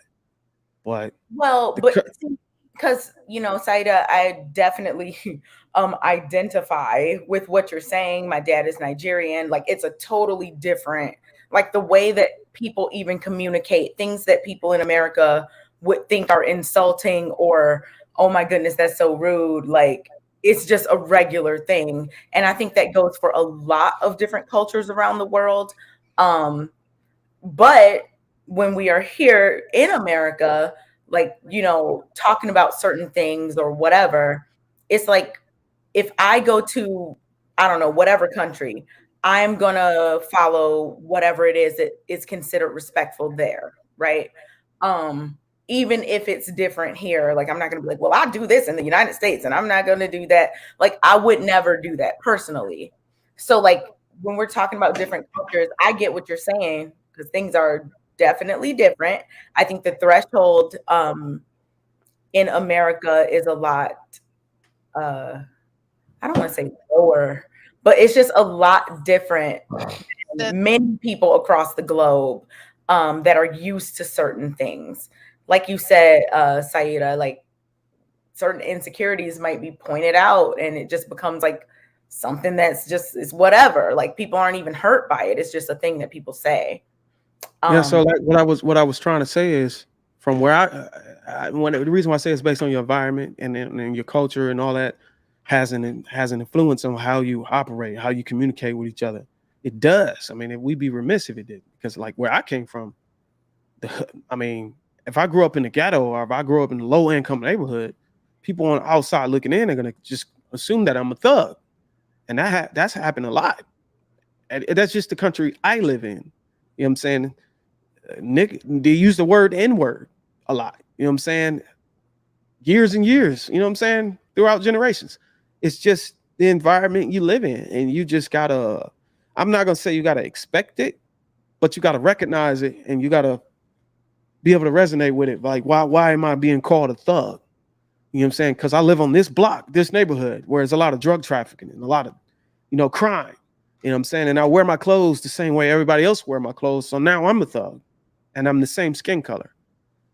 Is it an insult? I wouldn't say that's an insult. I'll just say that's more like racial profiling. It could be taken as an insult. I think today, in fact, people are suing because of it. But I'm not listening. I'm not trying to pull the race card on any of this stuff. Like I said in the beginning, I didn't want it to be about race. I think it's just I think most of the time when people insult you, they feel like you're attacking something, the world they're living in. So if I live in a world where I want my men to be able to grow up and marry women that's in shape and healthy and stuff, but there's a woman who's marketing obesity, that's an attack on my world. You know what I'm saying? Now the guys are looking. Now everybody's accepting that as the way to go. So now these people are being insulted. You know what I'm saying? You said something really important, and you touch a very important point. You feel like you're being attacked. So someone is taking it personal, because at the end of the day, if we speak, statistically or with numbers, if we bring 10 people from a certain country and we bring 10 people from a different country, I'm not even saying countries right now because that's not the point.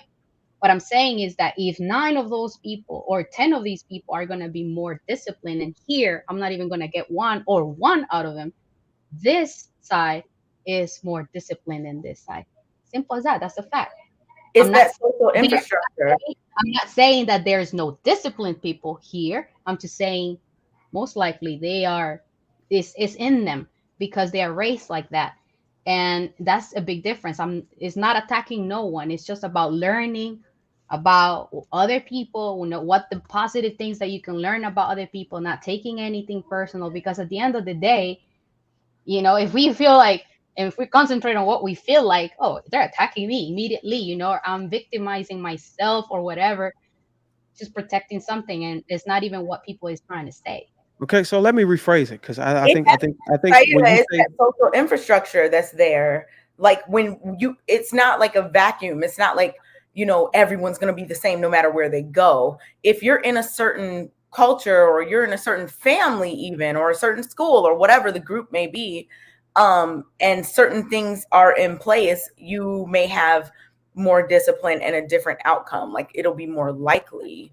So yeah, I get that. And Bruiser, you said something like a couple of seconds ago, maybe a minute or so, about someone marketing obesity or whatever. Like, do you think that a woman just literally existing as a fat person is marketing obesity?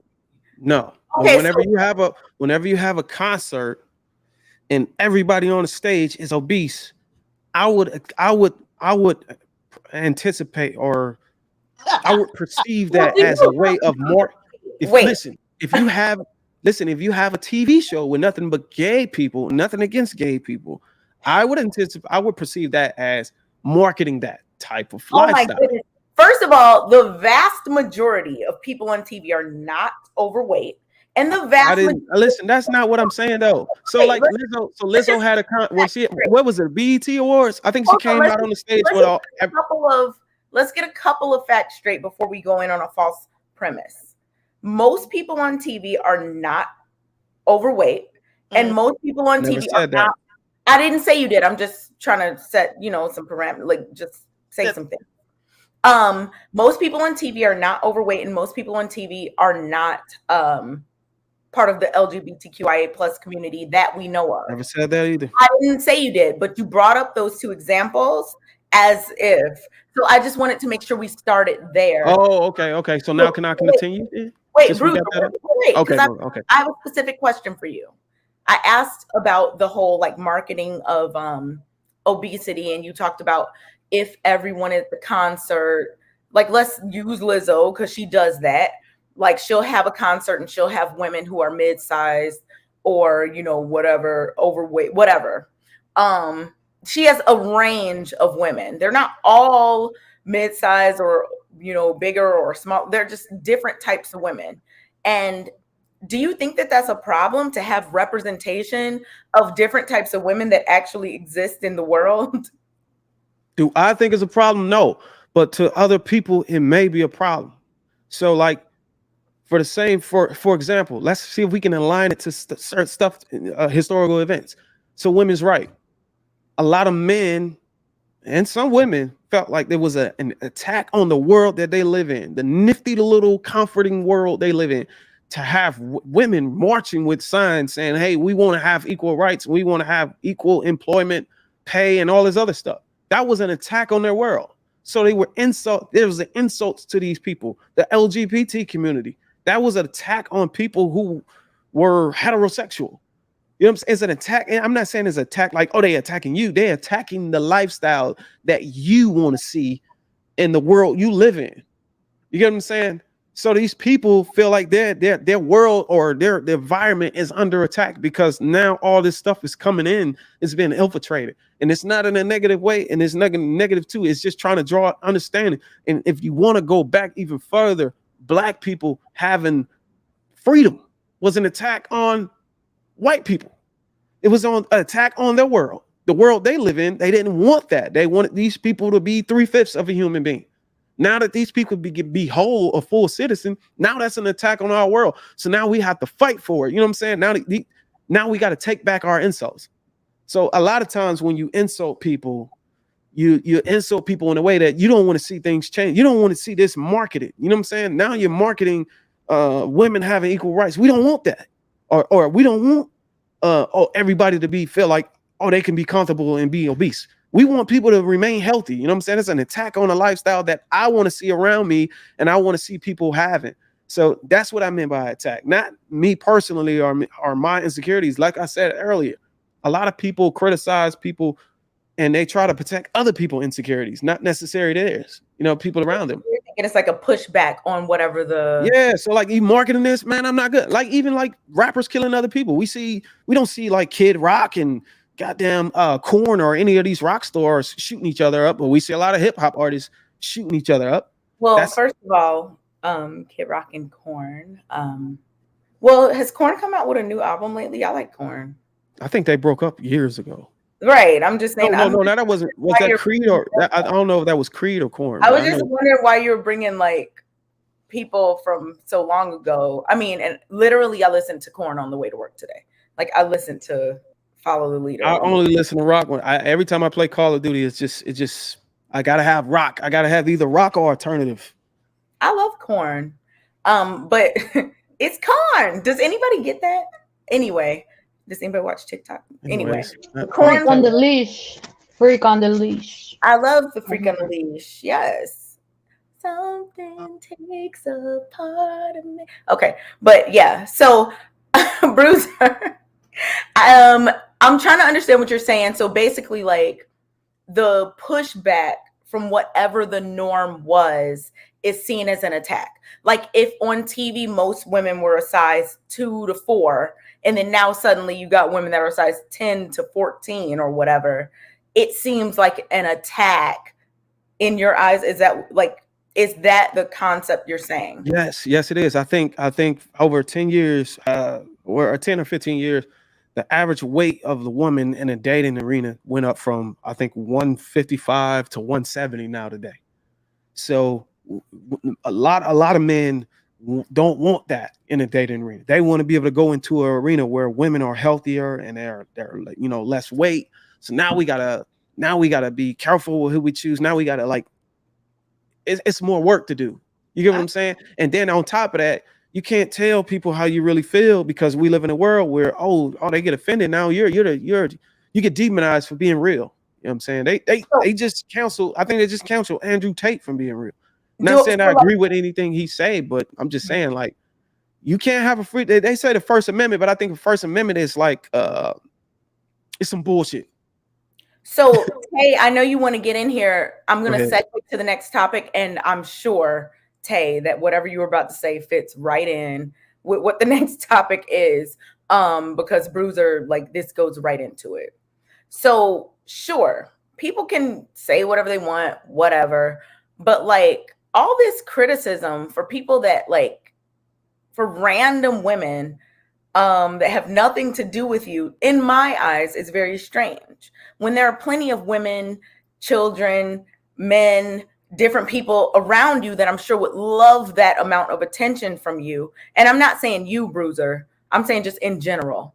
If the amount of time that people spent online criticizing random people, if they spent that same amount reading with their kids, hanging out with their friends, playing a game with their spouse, I don't know what it is, but like anything, it would make more sense to me. So like when we're talking about people criticizing people that they'll never know, they'll never talk to, they might not ever even see, what is the point? Tay, what are your thoughts on that in terms of the question at the bottom? Why do men criticize women that are not available to them? I don't know. I just never got that. Like, I don't, cause I don't. Why do men criticize women that are not? I think for me the better question is, why do men criticize women that they don't want to begin with? Like, y'all be saying I don't want no big bitch, but then be like, bitch, you fat as hell, you need to lose weight. Am I losing weight so I could be available to you? Like, I just don't understand. So here's a Tim. I got a question for you, Tay. Real quick, I just want to say this one thing. I'll let you finish, because like even when No, I'm just gonna ask you something. Okay, go ahead. Well, all I want to ask you, have you ever seen a guy? Have you ever seen a guy? Have you ever seen a guy? He was nice, you know what I'm saying? He was cute, he was handsome, and then it was just this one thing about him. It just turned you off. Has that ever happened to you? Yeah. That's equivalent to when a man. What we're talking about. That, and your thing is you don't like that she's fat. She really wouldn't even be a turn on. You wouldn't be turned on to her. Like if because for me, when I find someone attractive, I'm thinking, we're gonna call a spade a spade. The first thing that attracts people usually is what you see.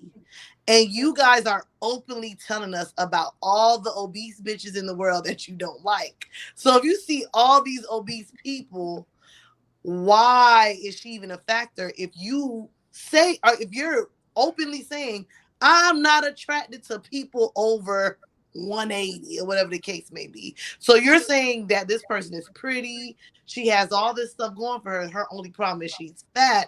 If she lose weight, then you'll talk to her. But for me, it's giving you're attracted to her, but you don't want her to be that big because it doesn't fit the criteria you want people to see you with. And I think that's the difference. If I'm attracted to him, the thing that's turning me on now is maybe how he spends money, maybe the way he thinks, maybe the way he dresses, probably, or the fact that his breath be stink, all this other stuff. But if I'm already not attracted to someone a certain size, I'm just not attracted. I don't care how cute you are. I don't care how much I don't care about none of that stuff. I'm not attracted. So I'm not even going to begin to find out anything else that's going to turn me off, because as you guys say, obesity is not attractive. So how do you find this woman attractive at all? And why the preoccupation with people that you don't like or want? Like, if you don't like women that wear wigs or have afros or are super, thin or are super thick, if whatever you don't like, just avoid those women, leave them alone, find the ones you do like, and hopefully find someone that you can click with. Like, the reason why people do that, because the trend, what they're doing can be contagious. And oftentimes it is contagious. It rubs off on other women. We already know women are always following each other. Imagine that someone being okay with an outfit or something on TikTok is the problem versus the standard American diet. What happened when the first woman got a BBL? What happened? Corporations, imagine thinking that it's someone's fault specifically that people are gaining weight versus all these things and marketing and, you know, flavors and the chemists that make things. Like, it's just so strange how in this society, so many of us like to blame each other as individuals instead of the overarching thing, which is capitalism. People want people to buy stuff. Lizzo is not the one causing anyone to be overweight. She's not. Yeah. I never It's looked not at Lizzo. dang, I want to gain 100 pounds in this bitch. People, Like I never said that. Like, and the, come But how on. do y'all know how do y'all know Lizzo doesn't have, y'all really gonna sit here and say that Lizzo don't have an influence on millions of people? wait, Lizzo has an you influence, you but know what Lizzo is doing is making people who already are big in these be situations, comfortable. making them feel seen. That's it. She's not out here promoting, hey, you were small before, go out and gain 100 pounds. She is not doing that. Well, But she's like a, but she is like a box of cigarettes, only saying, "Hey, it can give you cancer," but you keep buying it. Like she's not improving anything. That's what I think. What they're trying to thank say. you. Like Oh my God, No, I'm so I mean, shocked but that Saida, this is the thing, and I would like to know your opinion on this. So her, let's say she's already, you know, a larger woman. Should she hide in a closet? I mean, she's a No. performer. No. So she's gonna be out and she's gonna be, you know, doing her thing. And she's even admitted she's not always confident. She doesn't always feel good, you know, things like that. So it's not her out here being like, ooh, hey y'all, get big. Like she's not doing that. She's just existing and going through the human experience like we all do, trying to, have you you know, heard her music? Have you heard any of her songs? You're Yeah, saying that she's not saying, hey, that she's not saying, hey, go and get big. We're not saying that. We're not arguing that. We're saying that she's saying what she's marketing her brand and what she's doing is saying, hey, if you're big, fuck it. There's somebody who love it, and that's fine. And it's okay to be big. but But you Bruce, got people, but everybody have a right to their opinion, remember? You got people out there that's saying, look, that doesn't really look good. You know what I'm saying? We want more healthy people. You know, people are dying because of overweight. We don't we want gotta stop this fake concern about strangers' health. Y'all do not care. No one has asked me my EGFR, my blood count, my vitamin D levels. No one's asked ever. Like people, like, but if I gain 100 pounds, they're gonna suddenly be caring about my health. Like And we nobody can't will. do this. Nobody will. That's what I'm Nobody will. saying. But let me say something. It's Okay, so different I to think care about health than it is to say, I just don't like how this person looks. I don't like it. Those are two different things. and I don't I think think that's another what thing, they're a lot saying. of people have kids growing up too that watches this shit all the time. my son ain't never said I want to be the size of Luther Vandross because like or whoever the big person. Like no one like. My thing is this. I don't think it's that. I don't think it's that. Monique was doing the same thing, right? And if anything, Monique was the one saying like, "Fuck these skinny bitches," whatever. And y'all wasn't up in arms like that. Lizzo is literally minding her own fat business, and y'all still mad at her. Like I don't under. My thing is this: y'all don't give a fuck about her health. You don't because y'all not saying Lizzo fat. She need to lose weight or she gonna So die. you saying there's nobody out there that's saying that? Y'all are literally saying, this big bitch need to get off my screen. She can't be dressing like Rihanna. It look good when Rihanna doing it. I'm sick of her. She always walk around this bitch naked. Nobody's that ass bitch. Like I see the comments. It's never about it. And when y'all do bring up health, that's when somebody be like, let her live her life. Look, okay, I get the argument. So wait, quick question. Did y'all show the video? Okay. No, I thought you were gonna show it. I'm sorry. I got a phone call. I'm so sorry. I don't mean to interrupt. You want me to show it now? Yeah. Okay. I know Bruiser told me the other way to get this done, but I haven't had the time to do that. So we're gonna have to do this.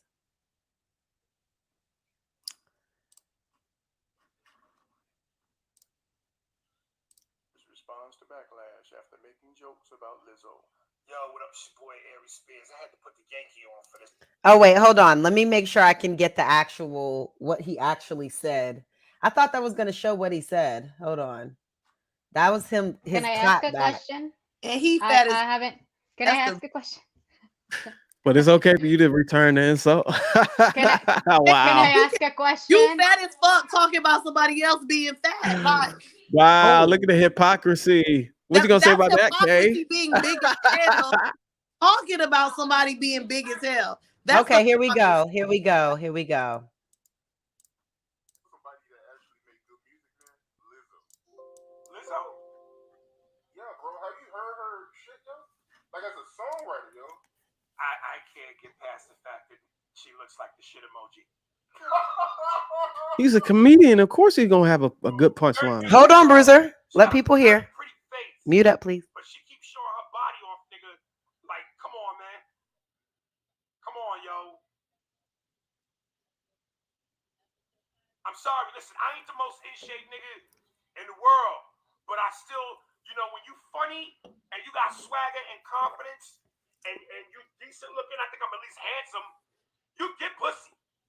But a woman that's built like a plate of mashed potatoes is in trouble. So she sings. Can you hear me? Okay, we're gonna I- pause it there. We'll pause it there. Wow.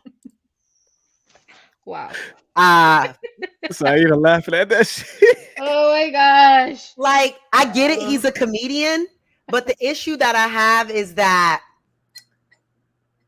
they asked about her music. They didn't. Yes, They weren't just talking about her, you know, doing a comedic bit or talking about, you know, women or like, you know, doing comedy stuff. They were talking about music. The whole conversation was about music. And then he goes, you know who's actually really, you know, making milestones out here with music? Lizzo. Her music, you know, and then it goes to this. So for me, I'm just like, we were talking about music. This whole conversation was about music. But go ahead. I am more Has like anyone into, heard you know, anyone saying they're in fear of Aries Spears' health or whatever? Like since this whole thing, like outside of the reads, outside of the reads, like Bruiser, are you like, man, we just gotta get together for Aries because you know his health? Like, are you as concerned about his health as you are about Lizzo's? No. Can I say something? And I'm going to start with her first, so they don't think that I'm attacking him because I already said something about her. Okay. So what I think she's doing is putting some makeup with the shapewear and all that, putting some makeup to her imperfections so it looks better to the standard that people have created out there on the media. That's what she's doing. She's is not making it normal, or it's just more acceptable for some people, but it's not the same promoting going to the gym, because you can say, oh, I want to be like that model, but do you really want to do everything that is required to look that way? All the effort that is needed, someone that is going to the gym, I'm saying someone that is going to the gym. So that's one thing that I think, that she's just putting makeup on it and making it look pretty. That's it. Now, for him, though, I agree with Kayla. They were asking about her music, if it's good or not. Her voice, she got talent. She got probably, you know, I don't know the money that she make. I don't care. It's not something that, you know, that my culture cares, but she's making, you know, her business out of it. And he's definitely not handsome, not to me, because beauty is subjective. It's based on whoever is looking at you. I don't think that Lizzo is the most beautiful woman in the world, but I also don't think that he's the most handsome man in the world. Not even because his words, I could be like covering my eyes and just listening to what he said, and automatically I'm just judging him by what he said and not how he looks. But see, Simple as that's the that. thing. See, that's the thing. Y'all, I think y'all being unrealistic. So He's also unrealistic, because that's my point. I'm come just on. trying to be equal. Like that was just my point. That if we're gonna judge So her by her that, hold on, just let me finish my point. If we're gonna judge her by that, I also have to say that 30, 40, 50 years ago, men were also not as obese as nowadays. So let me say this. So if somebody mentioned the name Megan Thee Stallion, what's the first thing come to mind when you mention Megan Thee Stallion? Her body, right? Rapper. Rap. Yeah, that she's a rapper. That's the Come first on, thing. man. Rapping and twerking. She's not a stripper, so it's not like oh, when you think of Megan Thee Stallion, you think of her ass. You think of her music. That's what you think of when you think of she's a female rapper. You think of her. Yeah, you think of her twerking on stage, but her twerking on stage to her music. But I do have a question though. I think what's funny to me also, I'm not defending Lizzo being big or losing weight. I just think it's funny how a few minutes ago we were arguing that this world wants everybody to be the same and everybody so all this other shit. But now bitches being they big happy ass self is a problem for y'all. Like I just don't understand why somebody being fat make y'all feel like that's gonna help me shit. Like her being big don't make you shit. So like why does it matter? Like that's my only thing. Like is she overweight? Yes. Could she lose some weight? Yes. Shit, I could lose some weight. We could all possibly lose some weight. But guess what? Me being big as fuck, Lizzo being big as fuck, me being black as fuck, it don't make none of y'all shit. But yet and still, y'all be opening y'all big dusty ass mouths to give somebody y'all opinion when no one asked for it. And that's my thing. It's literally like when do we have to start asking for opinions though? Bruiser, do you wear sunscreen every day? Like, where do you draw the line? Ago about what? What do you mean? What? Excuse me? Is that you have a soundboard? What's going on? Look, Bruiser, don't. We need to know what's all on that soundboard, Bruiser. What's going on? You say another fucking word, I'll carve that hat right off your goddamn head. Nah, I'm just kidding. Tay, you are absolutely correct. And people are like, Kay must be fat. I mean, I don't care what y'all think I am or whatever. I have a husband, but I don't care. But my thing is, if a person is very concerned about health, everything they have going on should be on point. You should be wearing sunscreen every day. People are dying of skin cancer regularly.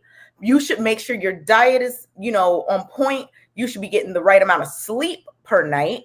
You should not be stressing. You should, make sure to take some time for mindfulness. You should make sure that you are spending enough time with your kids. I mean, there are so many things. Some people, I would bet money that there are people who haven't had their blood work done in years who are talking about whether or not Lizzo is healthy. My thing is, you have to think about what is it that you're doing and why are you so concerned? Like we have to be objective, because if we see a model that's a size 0 to 2, people are automatically, they're healthy. When plenty of people who are very small may or may not be healthy. Plenty of people that are big may or may not be healthy. I think that this fake concern for health is the problem that I have. I would respect it more if people just said, I don't like the way certain people look. Just say that. You don't have to come from some... Can you really say that? Can you really say that in this society? From some righteous standpoint of, oh my goodness, I'm so concerned. Yes, what's wrong with that? It's nothing wrong with being like, this person's not my cup of tea. Maybe the way maybe he is saying indeed what you're telling him to say, but he's saying it the way he wants to say it as a comedian. She looked like the shit emoji. About Bruiser, do you think he has room to talk about her? Say what? Do you think he has room, to talk about her? Did he have room? He's a comedian, of course. Yeah, but he wasn't doing a comedic bit. It wasn't his brand. He's always on his square at all times. Could he have been trying to get some publicity? Could be. That could be true. By talking about her? That could be true. That's possible. Would you, if you're like not on your peak, you know what I'm saying? You're kind of falling down in the comedian, stage or whatever. You got an opportunity to falling down. Maybe it is. I mean, but where is the integrity? I wouldn't do that. I wouldn't be like, man, my career is suffering. Let me find someone popular to make fun of. But that's what people do in entertainment. You don't know what's going on in his life, so how can you say that? But that's literally what people do in entertainment, Kay. Like even right now, there are certain people. that on my show that are mentioning other people on the show just because those people are more relevant to them. They're starting problems with them just to be talked about so that they can have relevance. It's what people do in entertainment. It's just kind of what the industry is. That's what people do. So if you feel like he has a failing career and based on that shirt he had on, it's obviously not fucking going good. So he needed to do so y'all something. y'all being hypocrites. How am I being a hypocrite, sir? You come on the show doing like this, talking about someone's appearance. Well, So one of y'all said he the needs least to you take can a do dog is or get your something. beard line up before you do this interview, because it's not like this interview. This is what was with Vlad, correct? What Vlad TV, yeah, it was Vlad TV, yeah. So this is a huge platform, and you, sir, can't even get your shit like together before you come doing this. But then you have the nerve to come to talk about somebody's appearance, and it's not like you was just like, oh, you know what I mean? Like, I don't like big girls. She's big as hell. I don't like big girls. Versus like you talking about she looks like the shit emoji, like, sir. So why can't we have a freedom of speech? He could, like I said, he could have freedom of speech and say, I don't like big girls. I don't like, even though that's hypocritical, he has the right to say that. I don't like. Let me show you what a hypocrisy is. His freedom of speech. But it becomes an insult when you're saying you look like a plate of mashed potatoes, you look like the shit emoji. That's different than saying I don't like big women, I don't like big girls. Cool, we all allowed to like what we like. Y'all just said y'all don't care about Aries don't care about her weight, but y'all just insulted his weight. Why are you saying y'all? I didn't say anything about his weight. I think he's talking about me with the bullseye, the bruiser. Bruiser, please speak directly to who you're talking to. I'm just saying, there's a lot of hypocrisy in this. Can I say something? I judge both of the people based on my standards. Based on my standards, because and what I'm gonna say is, this is my point. I don't like people with bad habits. So someone that doesn't sleep enough hours and think that 4 hours of sleep is healthy, automatically, I think that you are not a healthy person. Period. I don't care what you say. That's my standard. If you think that's healthy, that's on you. I'm not going to tell you you are an unhealthy person. I'm just going to keep it to myself because I don't need to judge you. I'm going to say you're not healthy. Or that part of a healthy habit, you don't have it. And now, it is okay. Who's these people that? So can you give me a reference of who these people that you will be talking to, as far, or like somebody you would keep? I'm giving you an example in general, like not specific. I mean, that's how you roll. You basically telling us that's how you roll. That's how you operate. I'm not basing myself on a show. I'm not basing myself on TV, on Hollywood. On that, I'm a regular, normal person. I am a normal person that deal with normal people. I think I'm starting to understand. I think it's a man and woman difference, and I hate to say this, but that's what it's beginning to sound like. I think giving your four are on agreements for a reason, and I don't think it's by. What I'm gonna say is that men and women, they have the right. They have the right. You have the right to say whatever you want to say about Lizzo, but just as you have the right to say whatever about her, I can judge his belly. I can judge his cheeks, and I didn't see the men before judging Lizzo, because I said something about Lizzo first without seeing this man. But once I saw him, it's like, really, are you gonna judge her based on that? Like, if I am going to judge someone that is, I don't know, like a bodybuilder, why am I gonna judge a bodybuilder, and I am not one of them? And I'm going to think that I'm healthier than them and I am better than them just because I don't like bodybuilders. Because personally, I don't like bodybuilders. To me, like, all that muscle looks weird. Ugh, I don't. I'm not saying that it's not healthy. I'm not saying that it's not okay. I'm saying that it's me. I don't like it. Right. So you have the right to say that. And maybe this person, Aries Spears, or anybody else, has the same right you have to say you don't like. It's all the same. And I would even say it's a comparison to saying women don't want to date, or women despise a man who's broke. Well, I didn't even mention the money. I didn't even mention the money. He don't like a woman who's fat. I That's the didn't even same mention thing. the money, and I said I don't like a man that doesn't sleep enough hours. But do I you didn't agree even that? mention But do money. you agree that it's the same thing? A I man am saying not. they don't I like am fat not in your women, culture. it's the same thing as Same women thing. saying they don't like broke Yeah, men. It is and you know what? Do you want me to explain that in with logic? Let me say So one thing. wait, just let me finish this. So men are visuals, and they care about how the woman looks, and she should look okay for him. If he cares about that, he should understand that women by nature want protection, and that protections you need resources to give her that protection. I'm not talking about money. Let's take it to the cave. You need to have a cave to protect her. You need to give her shelter.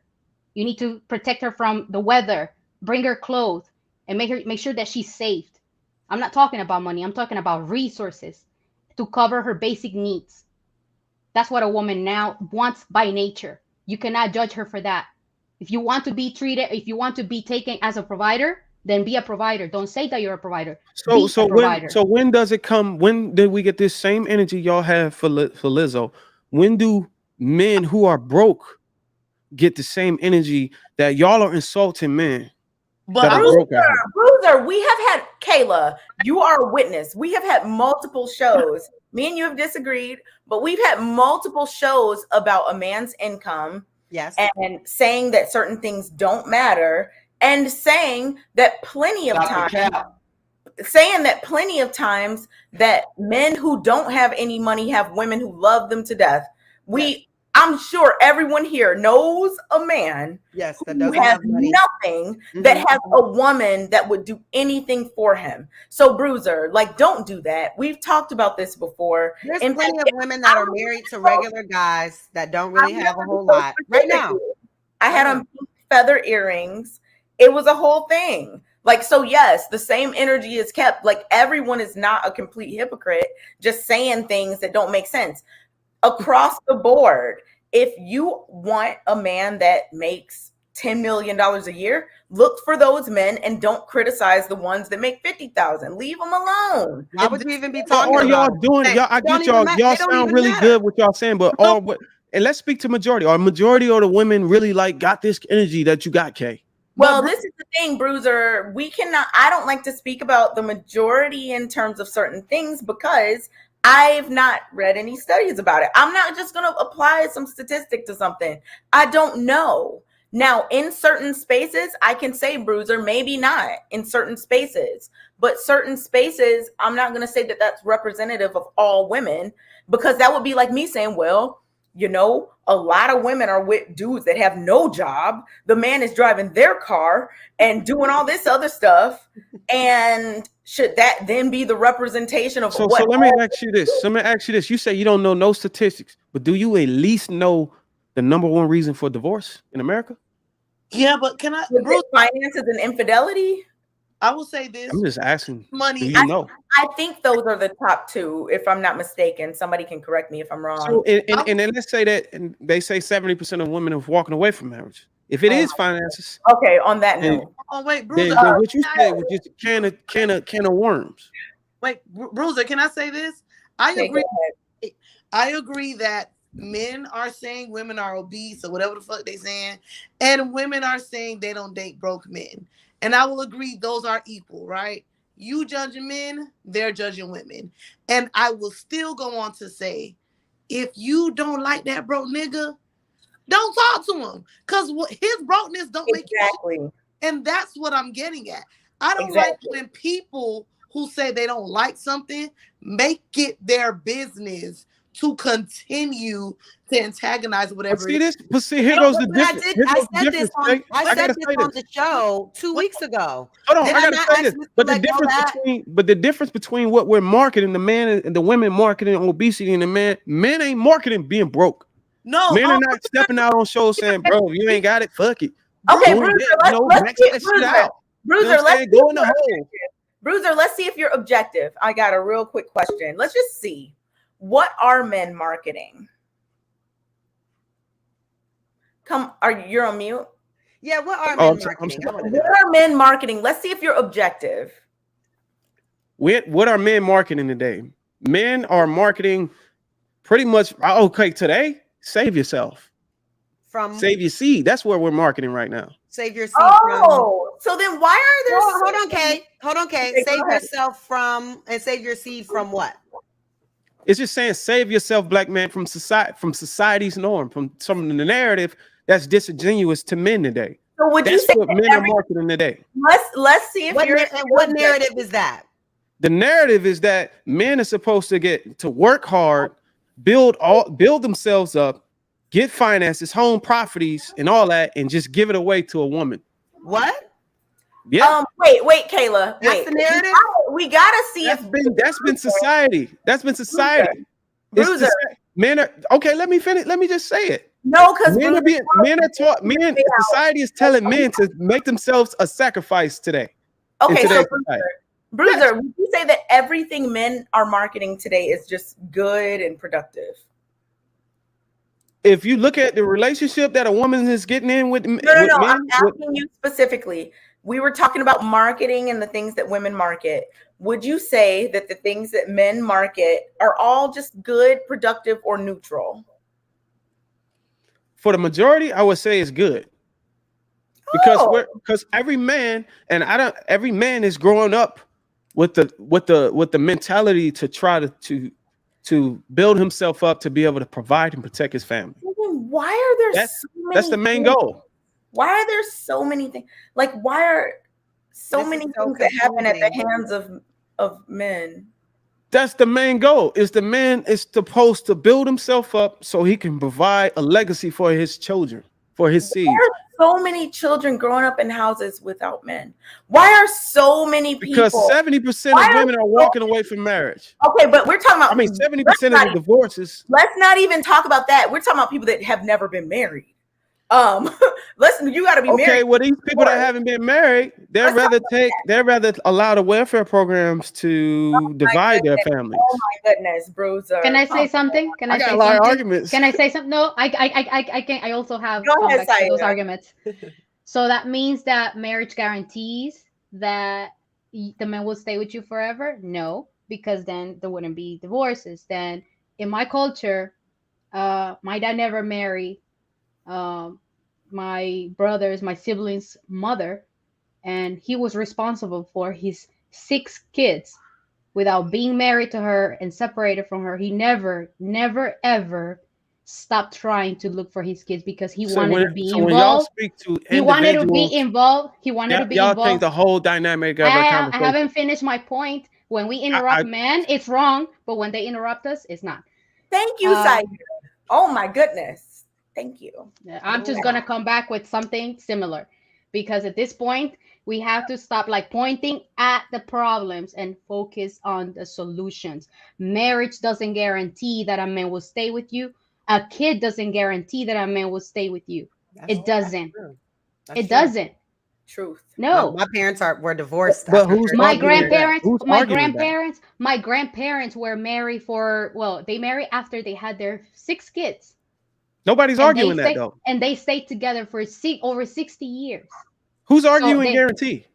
I'm saying that if you want to be involved in your kid's life, you're going to be. If you want to be a good mother. I was judged by a man because I was putting my daughter to sleep every day when she's 9 years old. You're judging me for being a good mother? But hold on. You never put to sleep. Make you a good mother putting your daughter to sleep? I am spending quality time. I want to give her the tender love that a mother, the nurturing part that you claim that a woman should have. You see, that's my point. That's my point. Okay, let me ask you this. That's because your mother never did that to you. Yeah, go ahead. I got a quick question for you. So, a man in this world and a woman in this world today, right now, meet together. If a man comes to you and say, I'm not gonna say myself, but if a man comes to you and say, hey, look, I'm feeling you, you know what I'm saying? Let's get married. I can offer you a house. I can offer you cars, money, clothes, jewelry. You can get your hair done, makeup done, trips, whatever you want, kids, everything. What would you say in return that you could offer this man? First off, do I know him? Because you're coming up to me telling me that he's gonna marry me and I don't know him. What you could granted, you know each other. Granted, you know each other, and you vetted each other out, and you move into the next step. He's having a conversation with you, and he's coming to the table and saying, "Hey, this is what I have to offer you.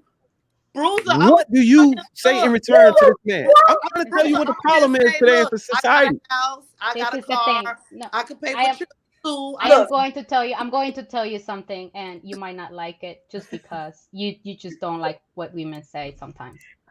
I don't need him to tell me that he can give me all this stuff, because I would have noticed and seen it already, and he will know. And if he's considering marrying me, Can you it's just answer my because question? What would you offer him? I am answering. I am answering by he considering me marrying me. It's because he already saw whatever he needed to see in me. If he's Exactly. considering that, I don't know what he saw in me. I don't know what he thinks. I can tell you I am a submissive woman if that's what you want to hear, because that's the answer that you want me to give you. I can be a submissive woman. I grew up with my father, so I am used to listening to a man. Till today, I cook for my father every day.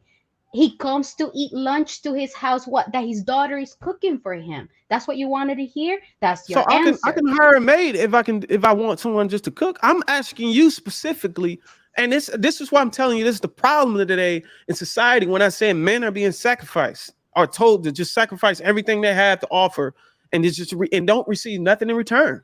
Bruiser, Okay, what? so let me I'm tell you asking something. you. I'm Okay, asking no. I any of am you women can answer this good. question. What I'm do you glad. have to offer a man today in I'm glad. society? I'm glad. I'm glad. I'm glad. What? No, no, no, no. Let me. Kayla, I'm because glad. I'm I'm glad that confused. you're saying that, because I have always wanted to confront this, like, And on the this is a spot. married man saying this. I am shocked. So I'm hold just on. asking a So question. I never said let me anything So let about me good my ask job, wife. you. Bruiser. Let me ask I you. Let never me said ask you my wife something. couldn't answer this Bruiser, question. I'm asking Bruiser, y'all to Wait, answer it. Bruiser, okay, I, she gets the you, answer. Kayla's Saida, married, so I she have don't a need to question. explain that to you, and I certainly don't. No, let me ask Well, you for the something. sake of Since conversation, I was just trying to drive a point. Okay, Bruiser, okay. I'm Go ahead, matching. Syed. I'm sorry. If a you're man offer asking me me all that, questions. I'm You're matching. asking me questions, and I am giving you the answers that I think are good for me, are not the answers that you want to hear. That's different. Now I'm going to ask you something. What do you want a woman to provide for you? Because you already judged me. Oh, why you were putting your daughter to sleep? Like, the nurturing part and all that. What a man wants from a woman. What do you want from a woman? Because I already said I cook, and it don't matter. We cannot provide anything. So what do you want a woman to give you? What do you want a woman to bring Okay, into your life? so Peace so and all that. basically you didn't. So basically, let's just put that out on the record before I answer your question. You didn't answer my question at all.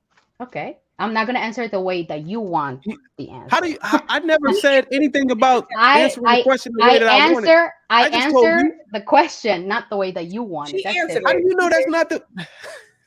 Go No, ahead. for real, she did answer the question. What is that you No, want she from a said she woman? cooked for her father all the time. That's what she told me.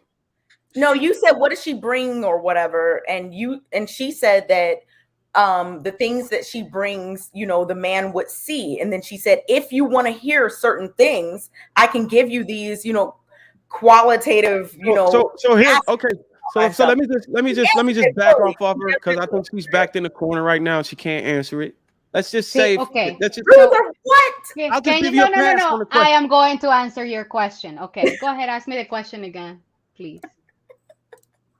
Ask me the question again, Just please. say Okay, you so here we go. dollar.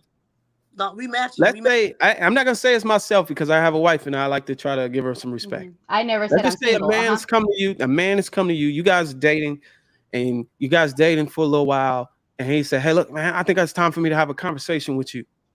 I'm going to tell you what I have to offer you because I want to marry you. Here's the things I want to offer you, and you want to marry me or marry this guy.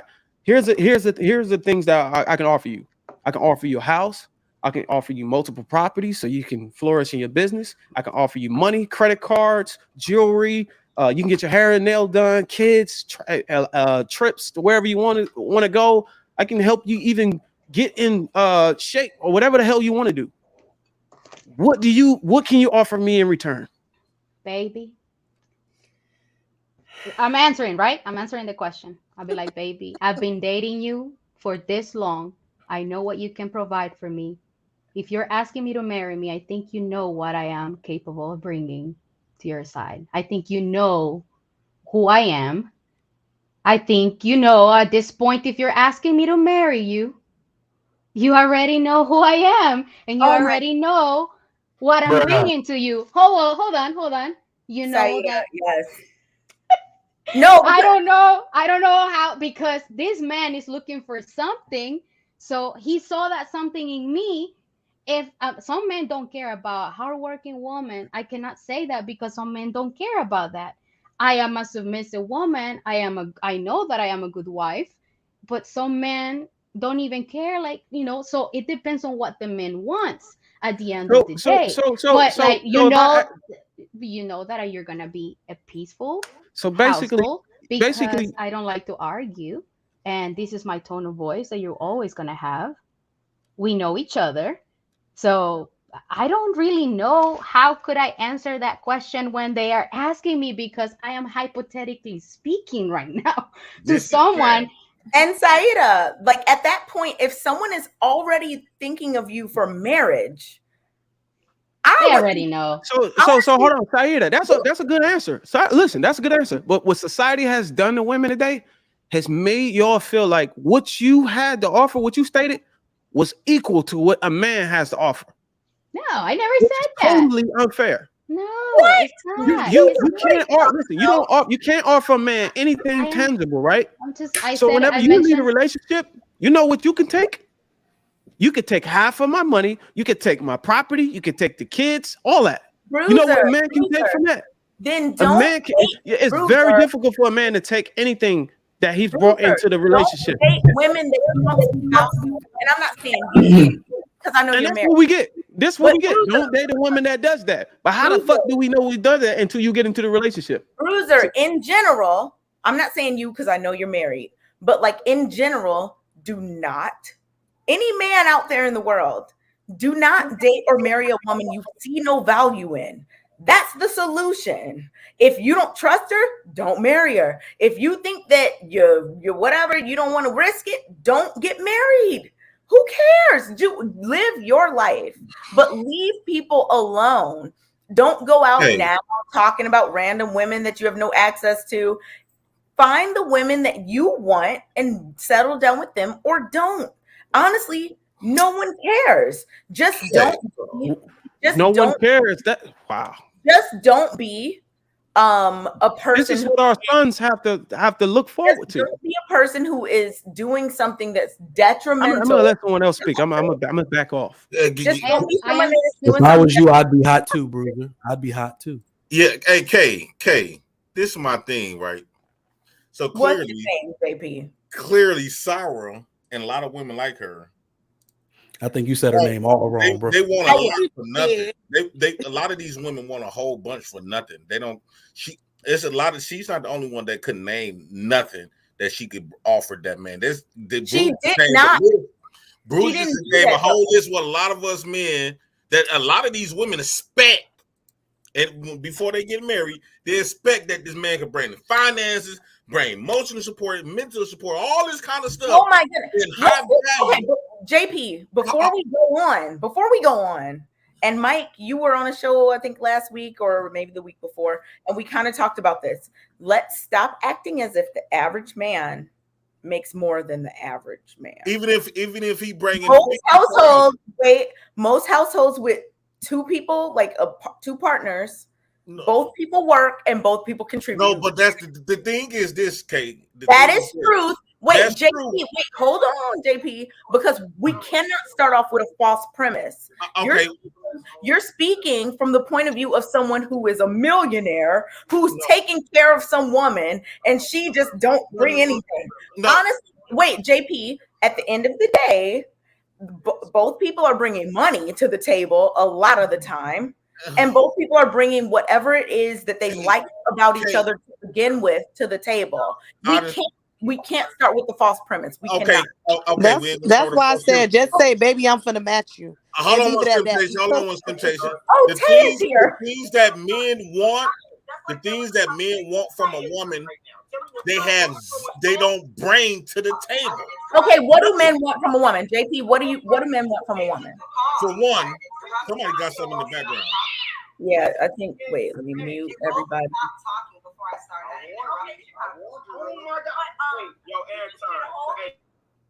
Oh, that was okay. So, Kayla. Okay. So, the things What do you men? Yes, you can. I just want to make you clear on the question. Okay, I want to finish my thing, right? No, but you were just saying the things that men want from a woman. What do you, JP, want from a woman? Let's stick to you because you can't speak for all men. Okay, I know you try to protect women all the time. No, okay, I'm trying to ask you a question. You just got here. Okay, men wants. No, what do you want? You can't speak for. Okay, J Prince want. Okay. Friendly, nurturing, loving, caring, peaceful, and fine. We don't want no fat ass woman. Just like they don't want no broke ass men. Kayla says on a numerous occasions that she will never, ever, in the name of Jesus, date a broke man. And she don't got no problem and women don't got no problem how they make men feel when you make him say, oh, if you broke, you can't talk to me, make him feel less dead. But as soon as men say, okay, well, shit, we don't want no fat, ugly ass woman. It's clear. Now, why is every time a man says something, particularly a black man say something, we get guilt tripped if a woman say, because it hurt her feelings. If we say, no, woman, you too fat to be dating.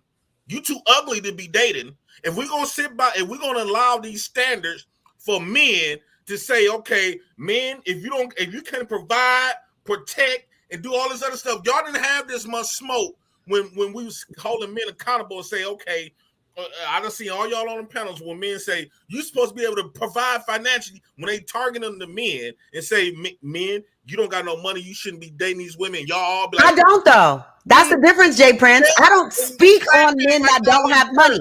I don't talk about them. I don't talk negatively on them. I don't belittle them. If we're having a conversation and they ask me a question specifically, I answer it. But at no instance do I talk shit or have anything to say about men that don't have money. So when we talk about Megan Thee when have I brought up and just started talking about men that don't have money?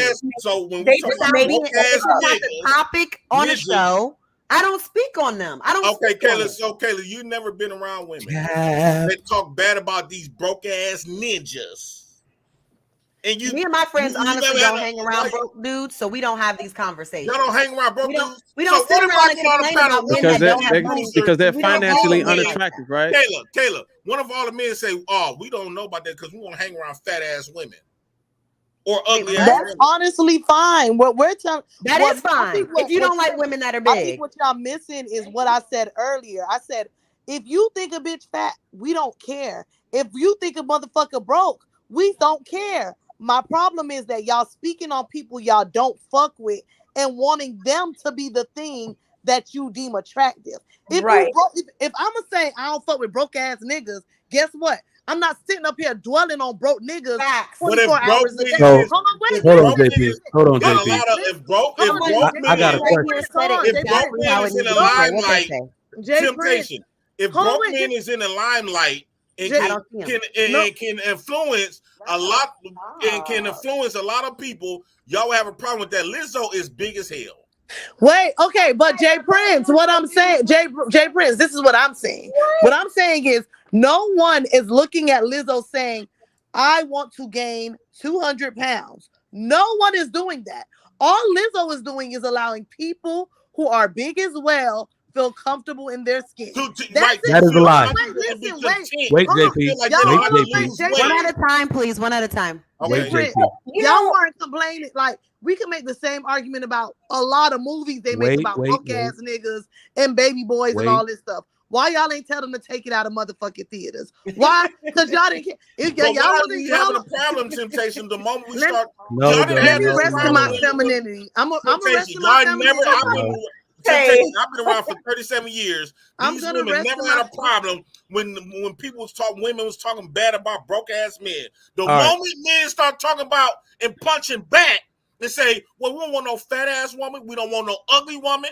Because I said on Bruce's channel, if you ugly, stay in the house. And that's fine, Jay Prince. Stay in the house. You shouldn't ever be dating. Okay, Jay Prince, and that's fine. If that's the topic, or you've been probed, you've been asked. But if we're saying we're having a conversation about music, and then all of a sudden you feel the need to start talking about appearance, What for what? If you don't like Lizzo, why are you speaking on it? We speaking about music. If Kayla, you I don't think like her, then why are you talking about her? For Kayla, what? I think that What was are you, what are an you alley wasting oop. your time and attention for? Y'all don't That's defend not the broke men question like of the this. panel or I the agree, topic or the Kayla. subject. But Hey, y'all don't Kayla, defend that's broke true. men like this, though. Help me Kayla. understand. Hold on. I'm not even thinking about people and things I don't like, especially if they're not the topic. I'm not Kayla, thinking about it. And Kayla, you know, okay, if Kayla, we're gonna y'all talk, been I don't having give a fuck. conversations about Wait, broke hold men on, on y'all. the show all the time, and you do not have, and y'all do not defend broke men.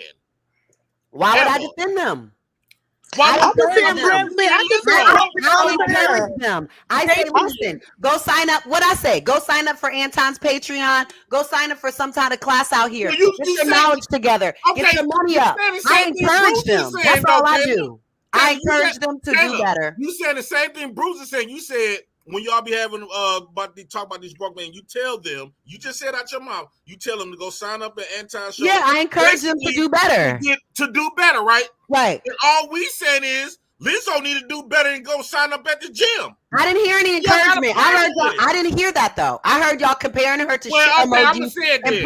it Lizzo wasn't need to saying try that her like fat he ass up in didn't the say. gym. Hold on, Jay Prince. He didn't say, "Oh, I don't like how Lizzo's out here promoting obesity. I don't like that. I wish she would promote being healthy and promote gym memberships and do better." He said she looked like the shit emoji. He was specifically trying to insult her. So let's not try to make it something that it's like it's not. It wasn't that, Jay Prince, and if it was, that would be different. That wasn't the topic. He didn't come at it from any kind of constructive place. It was meant to insult and it was meant to demean. What are we talking about? Okay, you never listened to that song, broke ass, that TLC song. All the women were jamming to the song. The broke ass.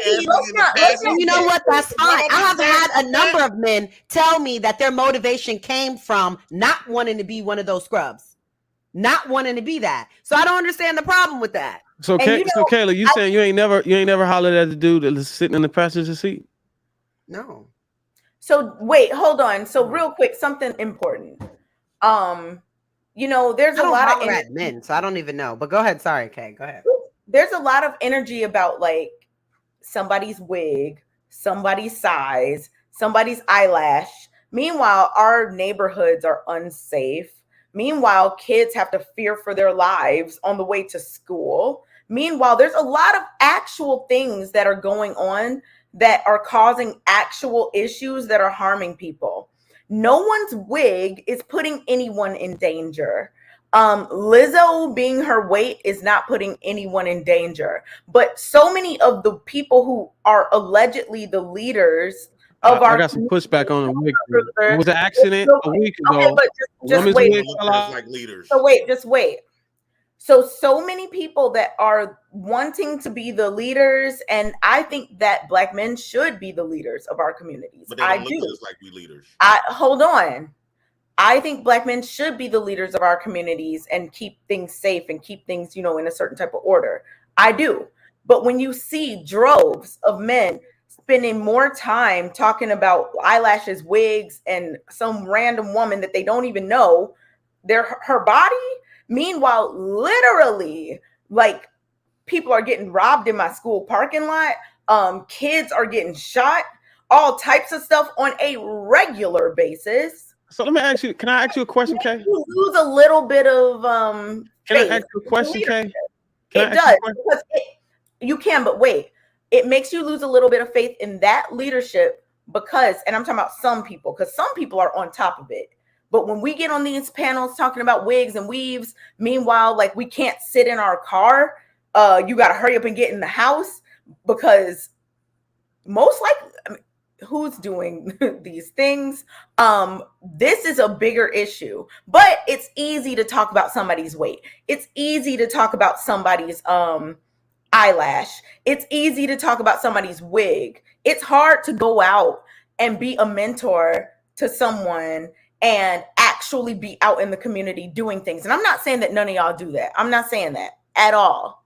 But the level of fervor that I see about women's looks on our panel, at least, I'm not saying y'all don't do it, but the level of fervor that I see about this situation on our panel is mostly towards things that aren't hurting anyone, when there are lots of things that are hurting people that should get more attention. That's all I'm saying.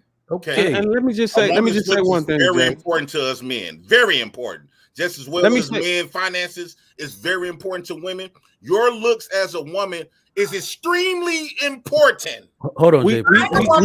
It's beautiful. We established that, Jay. But what I was going to ask you, Kay, you said something important. You said men should be the leaders of the community, right? I think so. So that suggests that they aren't the leaders. Who's the leader of the community? No one. Like, you're talking about the Black community specifically. No one is leading the community. People are all just fending for themselves. There's a lot of stuff going on. I would say the leader of the community is the woman.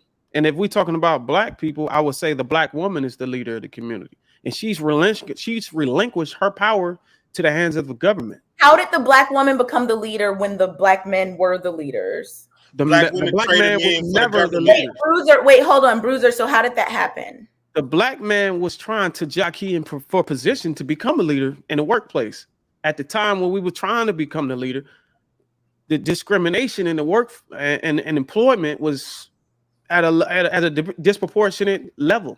So we were every time we were trying to become a leader of our communities, it got shut down. It got pushed back. So do you think only men in the Black community were affected by these things and not women? Women just have control. I would say all people was affected. And I would also say the reason why these insults and all this judgment and all this gossiping and talking about people, it came from the leader of the community. It came from women.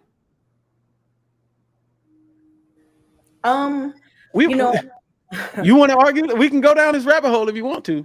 We can absolutely. We can. I'm like, can me and SMS Sweeney hop in for a second? Yeah, and Bruiser, I want to come back to that, but yeah, I mean, because I don't think that it's fair to say that only Black men were negatively affected and Black women were just out here in power. I said in the Black community, I said all. If we were talking about the Black community, you mentioned it in a way they was getting rewarded. The thing that I was about to say, Bruiser, to that, punished. The thing that I was about to say to that, Bruiser, was, so wouldn't it be more like we're all kind of in this together and we should be working together towards common goals? Yes. Why you think Manosphere allows women to be included in the conversation so they can actually hear? There is the other side of the feminism coin. It's literally like the same thing. Okay, so why do you think a lot of these spaces that have men that tell women what they want or tell women about their feelings, we also allow women to participate in those discussions to see? Plenty of men are in the feminism. You know, yes, they have an opposing opinion. Yeah, that brings me. So SMS Sweeney, you're saying that. So let's just match it up to the other side, because I think manosphere, like extreme manosphere rhetoric and extreme feminist rhetoric, are two sides of the same coin. Yep. So when you're saying that, SMS Sweeney, sure. Okay. All right. So I would say this. If somebody comes in and they're opposing, fine, yeah, they're not going to be welcome, but that goes for any group. Not necessarily true. I'm talking about no. What I'm saying is that you're talking about two extreme opposing views, and you're right. And those spaces, you're absolutely right. But generally, when you're talking about the middle ground, when you look at majority of these manosphere conversations, we've invited women onto these panels. We have women on these shows along with us to speak. You don't normally see that. So SMS, to be fair, on the middle ground feminist sites or podcasts or whatever you want to say, you're saying that they don't ever let men talk. Not that they don't never, but it's not as I think you're biased. You're being biased. I mean, I'm just going off of what I see. Hey, so the moment you say something that these women I'm only going off what I see. There's a reason why you see what you see. The moment you come on them female panels, the moment us men say something that these women can't handle or like, they will silence you and kick you off. Yep. JP, you've been on here a long time, multiple times, and I don't think we ever kicked you off. But it's you not say all types of stuff. But you have to understand that this network is totally different from what you generally see by and large. by and large, I've been on many panels. I've seen many a men talk, and by and large, if you say something negative or that goes against what they're trying to talk about, they will kick you off. They just delete you right off and overtalk you and oh, and you've never seen women be kicked off. Yes, and you're right. It does happen. But what I'm saying is that when you look at majority of these male spaces, we are more inclusive in this conversation than I've seen over the last at least 15, 20 years in female-dominated conversations. Okay, so you think men are more inclusive than women? That's absolutely. And as far as this conversation, as far as this manosphere versus feminist, when you look at feminist conversations in that area, no, they're not as inclusive as the manosphere has been. Well, I can say as a person that's in these spaces, Kayla can probably, co-sign. You might not get kicked off depending where you are, because that's going to bring you content if there are arguments. But you are going to be insulted. You're going to be belittled. You're going to be cursed at. You're going to be insulted.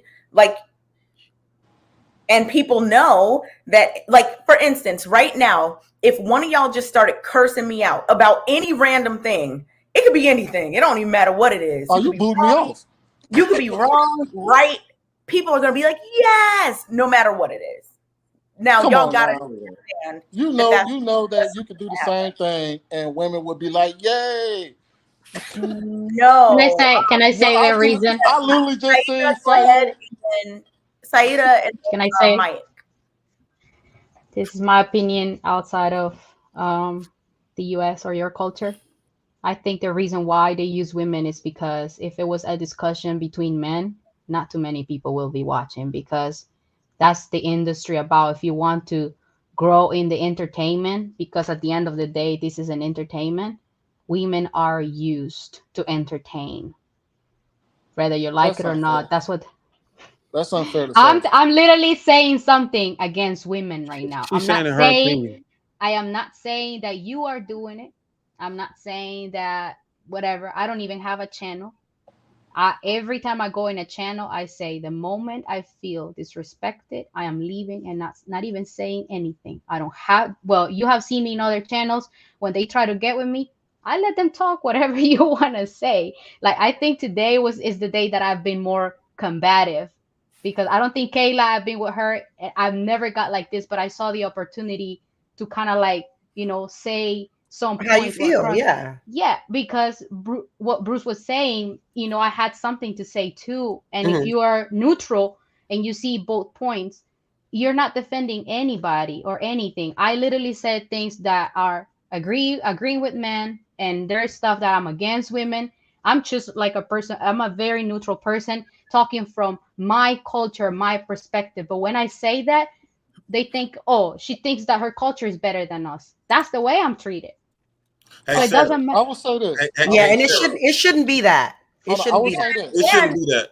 The thing that people don't notice is, Saida, you were actually saying some things along the lines of what some of the men were saying, and they still disagree with you simply because certain things you said earlier they didn't like. That's where the problem comes in. People have what makes you feel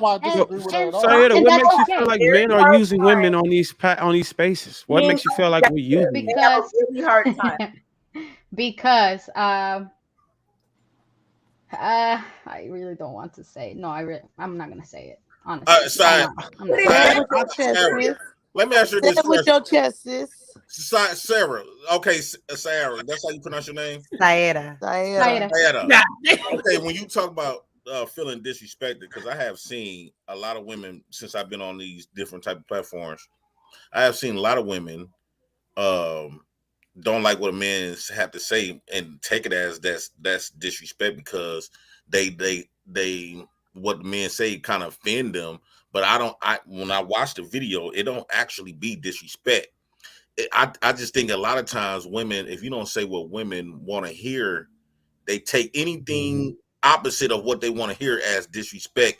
And a lot of women been used to being coddled and buttered up and saying all these nice, sweet nothings. And that's what y'all want to hear. But every time we hold y'all accountable, or because I have never seen no man really bash women, like calling them ugly or all this other type of stuff. Even though I've been saying that for the Hold on, past there is a couple minute. channels out there, Jay Prince. Even though There's a couple I've of been them. saying that for the past few minutes, You've for the never most seen part, There's a couple of them. we call out the behaviors of women, There's and a y'all couple take of it them. as disrespect. And So if that you allow word me to disrespect respond, can be kind of misconstrued. I will lose my train of thought. I'm sorry, I need to answer that. I'm gonna be honest. I don't take it personal. So for me to feel offended, and I have only left one time. I only left one channel because that person was really disrespectful, and it was a woman. You see, I'm not defending men. I'm not even defending men, or I'm not agreeing with you, but I'm telling you what happened. I'm telling you the truth right now. I'm just being honest. I left the channel because a woman was disrespectful. Not me personally, but my people. And So can I say one? Can hold I on. ask you one thing? Wait. So for you to disrespect me, it will take a lot. And first off, it will require for me to take it personal. So you saying that women are fat, my answer to that, yes, there's fat women out there. That's gonna be my answer. And okay, these women are like, yes, I am not going to defend women that are, with a certain behavior. I'm not gonna do that. What I'm going to say by being neutral and looking at the big picture is a man will not he's if he wants to he's visual, so he really wants to have a woman that looks good.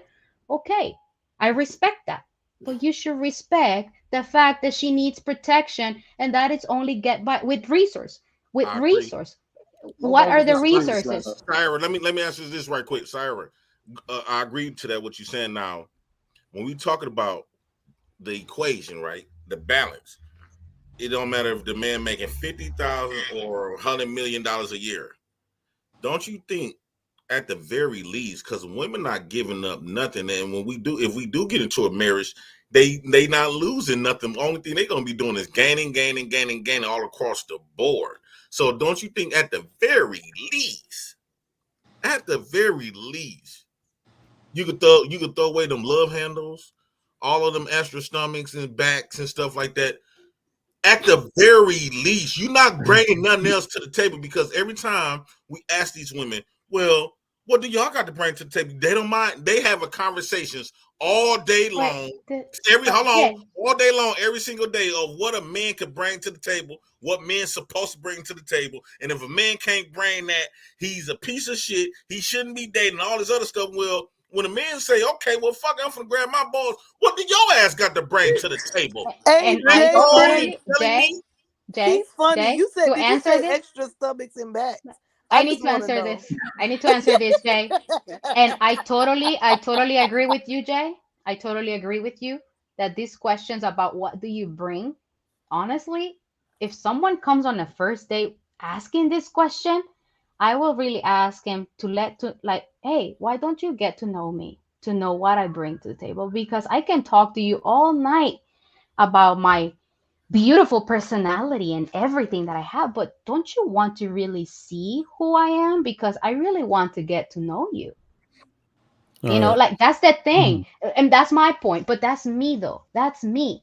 And I cannot speak for everybody. I really think that you should see and notice what that person has to offer.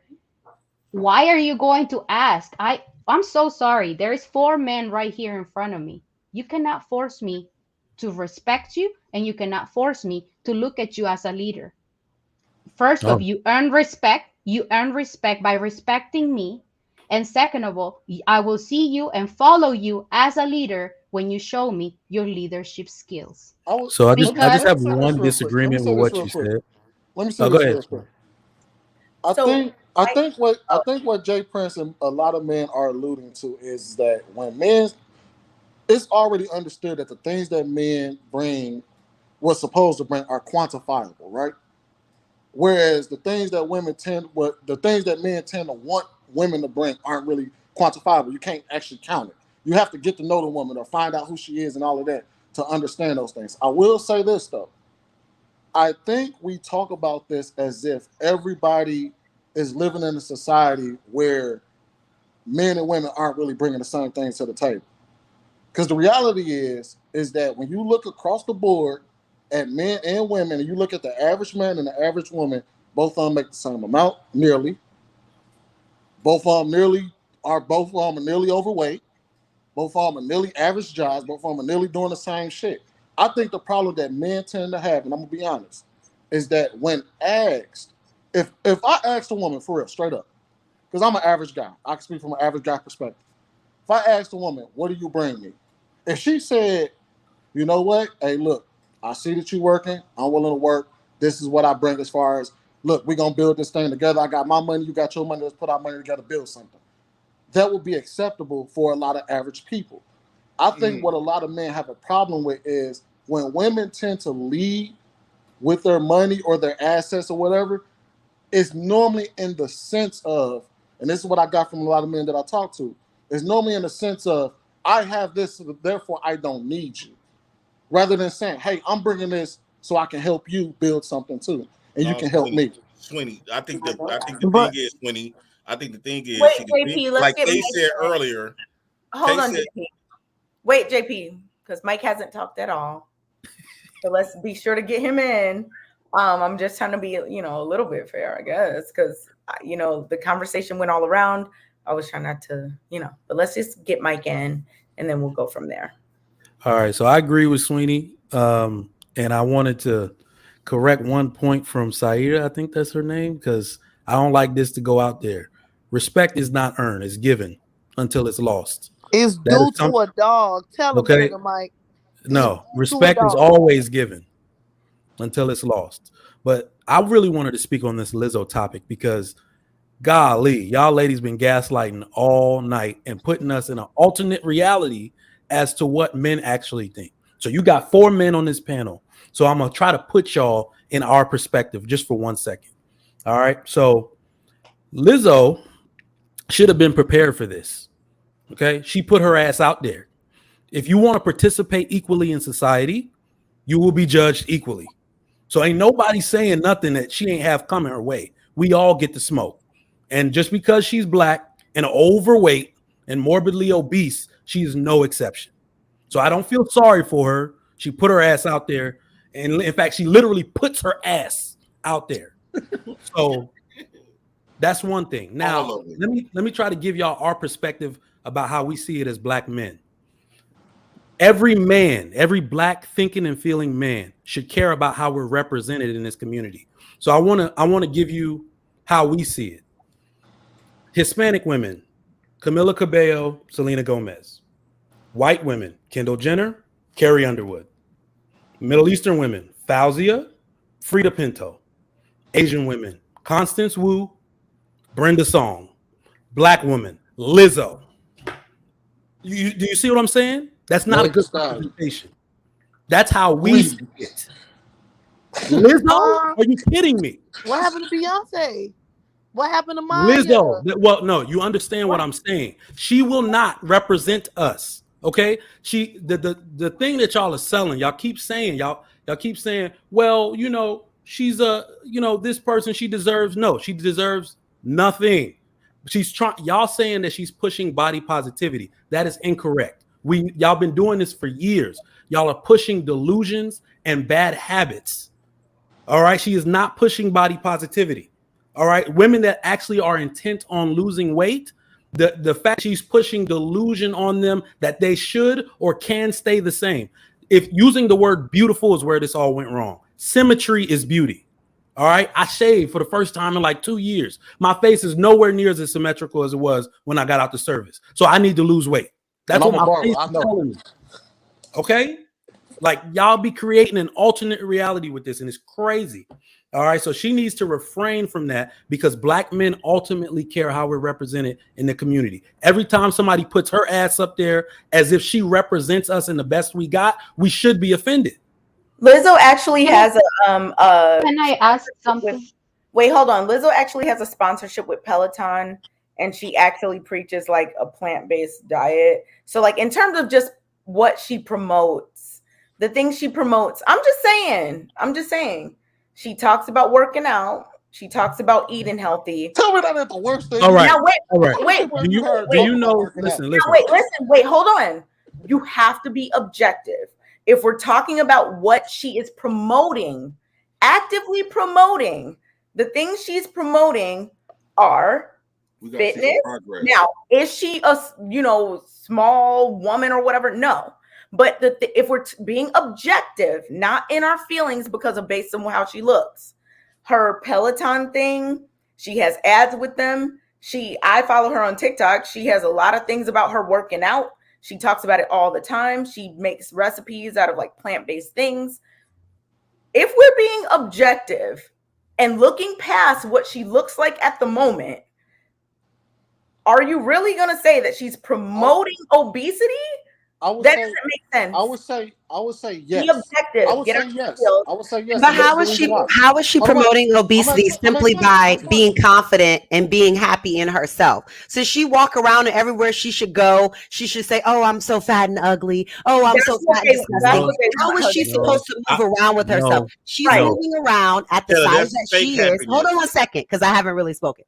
She's moving around at the size that she is, doing her thing. She is promoting healthier lifestyles so that she can become healthier, which I think she will over time. Most large people that are celebrities end up doing this.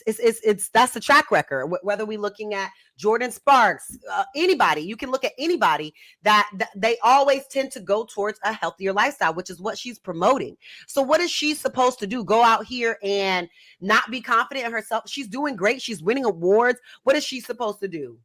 So be negative, talk bad about herself? That doesn't even make sense. Okay. Give DSP. Her team would be like, "What the fuck would you do that for?" Listen, let me say this one trigger. I think Kayla, like how y'all told us that. Like, what do you want this lady to do? Okay, Kayla, I think like how men get on us, like when they holding me accountable, right? I've been held accountable a lot for being broken. You didn't defend me the way you defend Lizzo. It needs to touch my soul. I'm not necessarily even defending Lizzo. I'm asking you guys, what is the issue that you have with what Lizzo is doing by being happy and proud of who she is in her skin today? I respect what you're saying, but it comes off as if she happy with where she is, and all this other stuff. That means she's doing things to improve it. We haven't seen no progress yet. She's still the same size. Can I say something?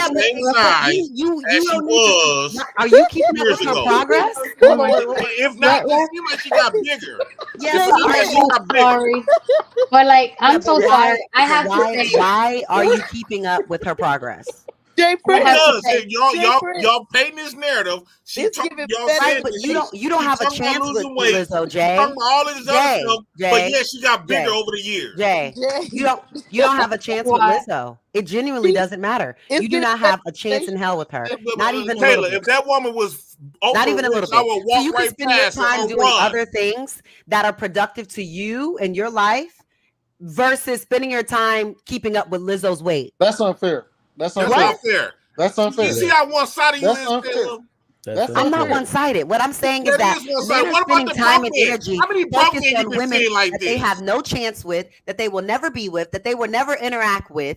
Kayla, how many broke men you defend like this? If someone asked you about Lizzo, I'd be like, okay. Someone directly asked you a question, you can answer it. If you're taking your time in other spaces to talk about Lizzo, Kayla, how many broke ass men that you defend like this? No, I'm gonna defend you, Jay. I defend people. You gotta have that same smoke across the whole board. Every time we talk about women, y'all want to get defensive, but y'all don't have no problem with. I defend plenty of men. I defend plenty of men in different types of situations. Being held accountable. I'll be honest, Jay Prince, and like how I do, like I hold men. I defend men and I defend women. I hold men accountable and I hold women accountable. I don't know why this has to be tit for tat. Kayla, I know a lot of broke men that would be a wonderful husband to you. Sweet Jesus, give me how? Hold on, look, wonderful husband. But how? Let's just say if he making 50,000, right? He making average. Because you said you don't want no JP, this is the hypocrisy. What does that have to do? This is the hypocrisy. Can I say something? Can I say something? I'm going based off my father. My father is a doctor, and I don't understand why I would go from that. Like my dad, I have parents to that need to approve of the person. And so I don't get why you think that they would approve of someone that like I was always All right, told hold that on, hold on, money Jay. it's not gonna happen. Hold Can on. I say So, something? Can I say something? Yeah, go ahead. First off, I don't understand why do we have to continue talking about Lizzo and comparing our lives to Hollywood all the time. Like, I don't know if it's a cultural thing or what, but you're always referring back to Hollywood, a movie, a show. Honestly, the reality is that my reality is not Kayla's reality, is not Kay's reality, is not the other person's reality. I am a normal, like Sweeney said, average person. Do you work out? Do you have a healthy lifestyle? Because I am a very active person and I don't think I am fit. I don't think I am in shape. And I am very active to the point I did 15 kilometers on a hike on Saturday. And I am not claiming to be in the best shape of the world. I am not saying I am hardworking and like doing this, whatever. Like, we are average people, and put yourself in what your position is and your surrounding. Because to me, saying that I want to date whatever type of man and I'm not even in that circle, it's impossible. Impossible. I am not. First off. Second of all, and this is for men and women, okay? Men need to stop saying, I want this type of women, when in reality, if you cannot have it or afford it, we can. And women have to stop saying, I want this type of man, when you don't have the looks that this type of men look for. I am a neutral person. I'm going to be in the middle, looking for every single side. I'm not defending or against no one. I'm just saying that let's act like average people, or like just put yourself in the position that you are and ask for, if you want to have a healthy person, then look for a healthy person. Simple as that. Notice, Super get facts. to know that person. Get to know that person. I said it earlier. I don't like people that smoke. I'm not gonna be with a smoker. If I'm I a see you recent that you, super- oh, if sorry. I see you smoke on the first day, automatically I'd be like, honestly, I don't like smokers. I didn't know that you smoke. But honestly, these questions will be asked before I even go to a date. But again, I'm not gonna be asking what do you bring to the, or what do you have, what can you afford? No. You know, hey, how many hours do you sleep? Do you work out? Are you active? What type of diet do you have? Again, I'm not saying I'm the most fit person in the world, but I try to stay as healthy as I can. So that's different. And that's what I want. That's what I look for. I don't care. As long as you're taller than me. I'm not even saying, because I hear everybody saying a certain height. As long as you're taller than me, because it's a thing that I don't, want to be with a short man. And I'm short. I am very short. So it's How not tall does hard. he have to be? How tall does he have to be? Look, you don't I want don't. no short man? Shorter than Are me. you serious? Shorter than her. than No woman me. wants a man shorter than her. What's the shock? Shorter than me. I can't believe it. Jay, Jay I'm gonna Okay, tell now you you something. trolling. I'm gonna tell you something. I don't I'm want gonna tell someone you that's something. 4'9". Like, that's shorter than me. That's all that means. If you I Exactly. know You a just lot need of to be- good men You that's just need to be short. taller than me and at least a So, little so bit. Lisa Leslie Jay. can't have Or at nobody. least the same height. Jay, No, I'm you gonna gotta tell be at you least my something. height. If I'm 5'3", Jay, No, listen, shoot, you listen really to what I'm small, gonna Tim. say. Patient, Listen so. what I'm That's gonna why y'all say. probably be single, because y'all missing out on a lot of good men. No, No, I am Jay, not Because they're a single. couple I am Jay inches Prince, shorter? Jay Prince, you're Jay, missing out on good listen. fat women. You're Can missing you- out on can good you- fat women. Like, it's the Can same I say thing. something? Can I finish my line, please? Reality is that probably the 8 people or 7 people on this panel and everybody in the chat is taller than me. So it's just a genetic thing, like I just don't. How Everybody tall are will be you? How taller tall are than you, me. Seattle? How tall are I you? don't want to say it, man. Come on. Your height don't matter because you're a woman. That's more offensive to men. I And yet, so put it like this: one of you to say this. What if I was 5'2"? I And am you to 5'1", said this. so you're good. Okay, one of I was 4'9", and you'd have said this, that would have hurted all of my feelings. I guarantee you, if you Oh, I was, if thought you you was, didn't have if, feelings because we cannot say that you Tory are. Lanez I'm a get man, jumped I about don't his got height all the feelings. time. What if some men that's in 4 foot some listening to you and feeling like, damn, they probably had a crush on you. JP, And you just singled out all of them. You the Everybody that's reason 5 that foot in the JP, shorter. the reason that what you're saying is not going to hold any weight is because we all know that's not how you really feel. Because you spent all this time arguing about why people should be able to do whatever as it relates to women of a certain look or a certain size. But so, y'all like, you probably might as well feel just that stop though. that. Like, if it's across the board, fine. Like, across the board, like, I think that people should look for more qualitative things about their mate versus how tall or short they are, how big or small, or whatever. That's my opinion. But JP, like, you're talking about all this stuff. We know that's not what you believe. So, like, Hold on. you Wait, trying Kay. to ask it, Hold on, Kay. you She asking hurting these a lot of men rhetorical, feelings. you asking these rhetorical questions is just, I mean, what are we doing? But Hey, here's how the you know kicker I though, don't Kay. feel Wait. that? Let's just let me just read the super Because chats you really said quick it. because we are winding down the show. So I want to get these people in here that are contributing to the show. Here we go. Critique LeBron. You could be better than Jordan if you work on free throws more. Insult LeBron. You will never beat Jordan because you suck at free throws. So he's saying critique versus insult. I like that. That makes sense. Me University, great takes, y'all. Authentic. Lizzo literally wore a thong to the Lakers from 85 to the Lakers game and then cried when dudes were like, ill. She wants attention. She's not a victim. 85 again says she wants attention. I think he just said that. He said it twice. Thanks, bro. Mr. 6702 says, do pro-black women hold women accountable enough? What do you mean? Larry Cash, who timed me out? Why? I'm not sure. We'll have moderators look into that.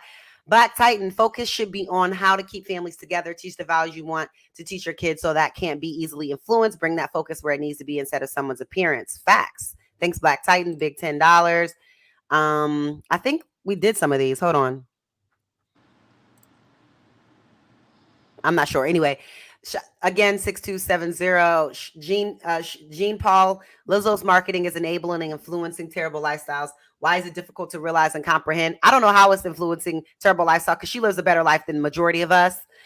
She has access to a lot more than majority of us. So I don't understand because she's overweight, how she is influencing and enabling a terrible lifestyle by just living her fucking life. Her health. Because she's not promoting. I don't see like big ass mac and cheeses and like I don't see that stuff on her page. I don't see her promoting a negative life or unhealthy lifestyle. So what are y'all talking about? Y'all just saying that because she's big? Again, what is she supposed to do? Go hide in a fucking closet? She's a celebrity. She's winning. She's out here. Be mad. Okay. Exactly. Next, I'll answer that after you go. 6702. Community means more to men than women. Men criticize women we don't like because you make it all the women of your race look bad. Eliminate stereotypes. Okay. Black Titan. If you're not attracted towards someone, then look elsewhere. That's it. Why bring constant attention towards something you dislike? Move on and stay focused on your goals. Facts. If we're focused on our goals, we have the ability to make more money and support our families and do better for our community, which Black men need to be doing. So let's spend our time and attention doing that. Hemo 1966 says two SpongeBob shaped punk rocks need to be quiet. I don't know what that means. 6702 again saying stop allowing the women to change subjects without admitting they lost the previous subject. We are not making progress as a people when no one concedes. This is not about winning or losing. There are no prizes here. This is an opinion-based show. People give their opinion. I don't know why you think that you can win something or because you say that you won something. Not sure what that's about. 1996 again says they all got quiet crickets. I think we went through these. If you wear fake hair, you deserve a man with fake. I don't know what that means. Wigs are dangerous. I don't know what that means. Sayada, it's always going to have a different culture chime in. I personally enjoy hearing things from another cultural perspective. It adds value to the platform. Thank you, Uncle Luke. I think so too. J Speed OG the Ghost says, why should we talk about anything then? That part. You don't have to, baby. You can not. Mr. Shepherd, can a broke man promote being rich? Absolutely. He can promote, aspiring to that for sure. And I just wanted to highlight that. I hurt some feelings with that one when I was talking about my dad. Oh well. So that is the super chats. Y'all, thank y'all so much for the donations. We certainly appreciate it. I think I missed one. Can I say something about the father Sure. thing? Here's the last one though. Everyone talks about what's wrong with black men, white people, black Spanish people, everyone. So what's wrong with put women under the same microscope? Okay. Touche, whatever. Go ahead, Sayeda. Sorry. Yeah, I wanted to say that to support your point when you spoke about your father. That's another thing that I have noticed in this YouTube channels, the panels that I have joined. I hear a lot of men saying that, where is her man? Where is her dad? You know, like women didn't have a father, you know, to be with them. And I had the blessing to be raised by my dad. So I have a standard. It's not an expectation. It's a standard because I saw it. My grandparents raised me with my father. So I saw the marriage there with their examples and their values. So I have a standard. And I am judged based on what I want because I want a man that looks like my father, but it is close to what my father or my grandpa is. Because if I start judging men by, you know, and kind of put him like next to my grandpa or my dad and what they are, what they know how to do and things like this, you know, right immediately you are like judged by that. So it doesn't matter if you have a father, you know, it doesn't matter if you have a standard because they just want to be respected just for being a man. And that's a problem right there. So if a woman has a father, it's a problem, and if she doesn't have a father, it's also a problem. So I Saida, we y'all definitely one understand question, that. though? Can I ask y'all one question? How come every time us men, particularly black men, get on here as a collective, it's a lot of us saying the same thing. When we ask and express what we want from women and the things that we done been through, we get all of this pushback. Like me personally, I don't want no woman that look like she could just beat my ass. What is that? Like, what do you mean though? How does that compare to what you've been through? You like telling us your likes and what I'm dislikes. saying, we is got not the all same these as men, sharing a story about all what of you've these been through. topics. We've been coming on these shows and expressing how we really truly feel and what we desire from women. And if it don't fit what women want to sacrifice and try to concede with, No, we don't. Y'all push back. We don't have a problem with give that. us I said all that these- earlier. I said if you want to say you don't like big women, that's fine. You're I'm able not to have your specifically perspective. talking You could about say big I women. don't want women that Kayla. are overweight. That is okay. What I'm saying is when you start trying to insult, name call, belittle for one, Kayla, what purpose? Two, for what? Especially if Kayla, you're married and not interested in that person. But you're spending time and attention So right. doing all of that. That's Kayla, all I said. You can have I whatever don't buy it. preference you I want, have baby. I never don't buy heard it. you come for these women that talk horrible. Exactly. I don't buy it at all. This thing, you like, never defend that. this is what's Never. really crazy to me. It's like, you kind of disingenuous when you hold make on, Jay Prince. Women are extremely logical when it comes to when you're in defense of another woman. Fact. But it's only when you see what I'm saying. But you don't have any of these boundaries, any of these principles when it comes to men and talking about them. It's really crazy that y'all don't know that there's hours and hours of content out there of y'all talking shit about men, insulting men, calling men names, your beard don't connect, all this type of stuff. It's only because it's a woman. Now, let me answer the question when somebody said, because Kay had said something about Lizzo has ads with Peloton. This is why I have a problem with that. This is why people think black people are a joke. All right. Peloton will put a white Jillian Michaels on.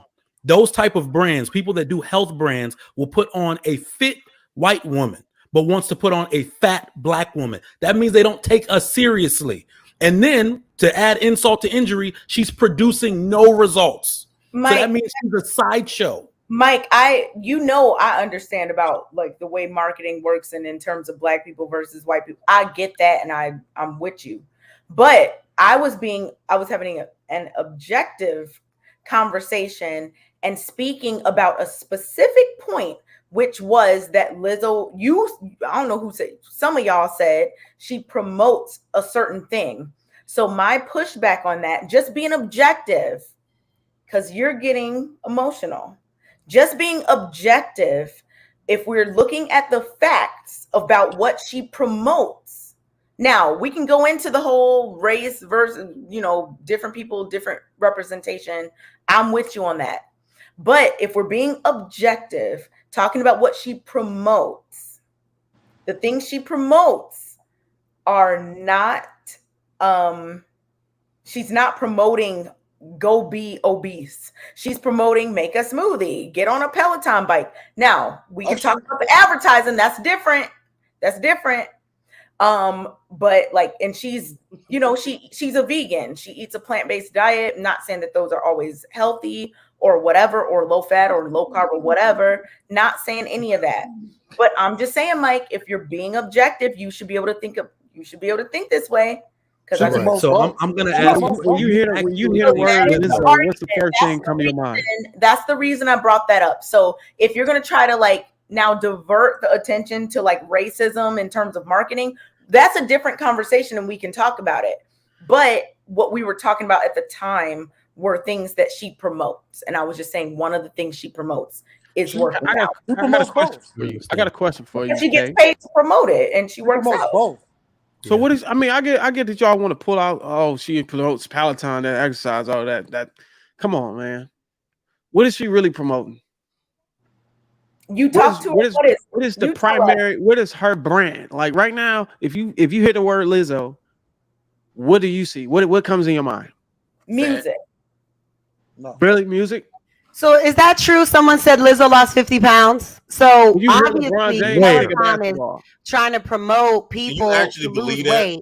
So obviously all the models don't need to be super fit, do they? Or do they need to be regular people that need to lose weight? Pull up the picture. Y'all, this obsession. This is so weird. If you need to lose weight, can I ask all you ladies that is what you need to see. Other people that are big like you losing weight, not some supermodel that's like not a solution. No body fat. Can I bring you back to reality and stop talking about Lizzo again, please? Lizzo. Talking about when you hear the word R. Kelly, what it comes to your mind? So if that's the case, music. Kayla can't use that she lost 50 pounds argument because nobody weighed her. And my question is this to all y'all ladies: can we at least concede with that? I want y'all ladies to say this. What Lizzo? Could y'all please say that Lizzo needs to lose weight? At the very least, that's holding some accountability because y'all don't got no problem with when men their roles and what we do. So what do Lizzo have to work on? I want the ladies to answer that. Is that Lizzo, like Kayla said earlier, is living a much better life. Can I say something? Can I say something? Jay Prince, Lizzo needs to lose weight. Jay Prince, I said it earlier. Jay Prince, I want to answer your question. Let's do it. No. Hold on. We done said what JP need to do 1,000 times. And you had no problem with it. What I'm saying is, I said that already, JP. I said, remember, I want to hear Kayla and Santa say what Lizzo. I am going to answer your question. Let me ask y'all: do Lizzo needs to lose weight? Yes or no? But Jay Prince, I think JP can answer. Okay, JP, I'm so sorry. JP, you said you wanted people to say that, and I think sometimes because y'all don't agree with everything, y'all miss points that were made. And I said I could afford to lose some weight. She could lose some weight as well. However, what I'm saying is at the end of what I said was at the end of the day, the only thing I don't understand is how y'all so pressed about a motherfucker y'all say I'm not attracted. No temptation. I want to hear the words. JP, wait. It was Kay and then Saida. Wait, JP. I would say Lizzo needs to lose weight to get any man that thinks that she needs to lose weight. Because she don't need to lose weight to make music. She don't need to lose weight to have the house where she's living. She doesn't need to lose weight to be where she's at right now, to have what she has, because she already has it with the weight that she has. That's the reality. But if she wanted to have any man, any type of man that thinks that she needs to lose weight, then yes, she will need to lose weight to have his approval or the approval of these people. In my case, talking about the reality, I'm going to tell you something that for an average person losing 50 pounds, do you know how much is 5 pounds 5 pounds of fat compared to 5 pounds of Right? We don't muscle? know for a fact that she lost 50 pounds. Kay No, said no, the no. Lord I'm just healed saying. her. No, I'm not talking about Lizzo. I'm not talking about Lizzo right now. I am telling you. Back in September, I had an emergency surgery, and I was 30 pounds lighter than what I am right now. And I was going to the gym. I was eating healthy. So going back to the gym and retaking my healthy habits and my diet has been hell of a freaking pain. But it's been really hard for me. Do you work out? Do you try to keep up to have a healthy lifestyle? And do you know how hard that is? I'm not supporting Lizzo. I'm not against men. I'm saying as an average person trying to stay healthy, do you know how hard it is to maintain a discipline, to be consistent, to wake up early? And I was going to the gym at 4 a.m. in the morning. So like that's what I'm saying. Like talk about things that bring solutions to the table. Stop talking about Lizzo. That doesn't bring you anything. Like you're just defending I or beg to against differ. someone. I beg to differ. Hold on, And wait, Mike. no, hold on. No, I don't want to say that I'm different or better than anyone. I'm really a solution oriented person. I really don't like to be talking about the same over and over when we're just in circles attacking each other for nothing. When we don't have half of the things that this person has, whether you're a man or a woman. Because Hold on. me as a woman, I don't have nothing that she has. I don't want to have it. And you as a man, we don't have it, and we're not gonna have it. And we're discussing Let someone me ask else's you a question life real when quick. we could just be concentrated on what you want. Because what Kayla wants is not what Lisa wants. What Sweeney, Kayla let me wants. ask her a question real quick. Go ahead. Go ahead. Saida, may I ask your nationality? Yeah, I'm Salvadorian. All right. And can you name me any Salvadorian or South American that is overweight and is being marketed by health food or exercise companies? No, I cannot. Okay. So you said we shouldn't care about this Lizzo thing. And Black men are extremely intelligent. And as Kay said, we should be the leaders in the community. And I told you, I tried to break it down in the beginning that one of the pillars of leadership is representation, worrying about the imagery in your community. I got no problem with Lizzo, but I do have a problem. I've named all of the names that come to mind when you think about women, attractive women in every ethnic group that you want, that you would be okay as the representation of your ethnic group. I don't wish bad on Lizzo. To I be don't honest, wish something would happen to her, but she cannot represent the Black woman. And if we have anything to say about it, please okay, it's please only don't let us that has Camila to. Cabello represent It's Latinos. only Please. us that has to propagate and put out like overweight type of thing. Like it's like we need an excuse, right? It's like they put an asterisk by our greatness by putting her face up there. I heard you, Right, and I so- heard you mentioning Camila Cabello as a representation of Latinos. Please don't. She's not Latina. Okay. And Look, I don't want to get into all that. I don't know no, what all that no, stuff that's means. what I'm saying, because I don't want that woman to represent me, because we're going back Do to you the same understand thing. what I It's was saying before we Hollywood. get off It's topic? Hollywood. I really want someone else that's really doing something for their community, not someone in Hollywood, not an actress, not an actor, Okay, not a I singer. understand what Please, let's you're make trying to this say, like but more. I will But say you this. can't. Hold on. The statement that you're making doesn't mean that you can just pick and choose who you want to represent your community or your people. It is what it is at the end of the day. And the reason why a lot of people are insulting or attacking or whatever you want to call it is because they realize that their kids are listening to this music. And a lot of times, I mean, everybody on this panel, if they want to bullshit or they want to be real, they want to blue pill it or red pill it. So if we red pill it, we can all say that the people that we aspire, the people that we admire, the people that influenced us, music and all that stuff, basketball, tennis, whatever the hell you wanted to be. When you played basketball, You wanted to be like the motherfucker that you love watching. You want, Bro. if you like Kobe, when you go out there, you're gonna try to do the Kobe pivot fade. If you like Tupac or Biggie, when you rap, and you see all these rappers and shit, you're gonna want to dress like them. Sometimes you even want to talk like them. So we gotta recognize that we have kids out here listening to this music, and when these kids listen to the music, they're gonna want to have the same appearance as Bruce, these people. Bruce, I remember when I was a kid. I remember when I was a kid sitting on the steps in Cleveland in the city, and we sit on the steps and we see cars ride by, or we see people walk by, or even when we watch fucking TV. Whoa, me and my brothers and cousins were like, "That's me," or like when we watch Power Rangers, I'm the Red Ranger, you're the Black Ranger, or some shit like that. We want to make ourselves out to be who we admire and who we listen to and who we love. You know what I'm saying? So let's not act like that. The influence is just a layer on the adult level. It actually goes down to the children. So when we see our children listening to music like Lizzo, and nothing against her music is good, it's fine, but people tend to want to look like who they're inspired to be, and we're trying to put what people are trying to do, and yeah, they probably can dial back the way they insulting people, but what they're trying to say is, hey, look, you can be a singer, you know what I'm saying, you can be a dancer, you can be an artist, but stay away from the weight. You know what I'm saying? And I guess it can come off in a bad way. But some people just don't give a fuck. Bruce, let me add on to what you just said too. Another thing, because we're talking about Lizzo, we're talking about her weight, right?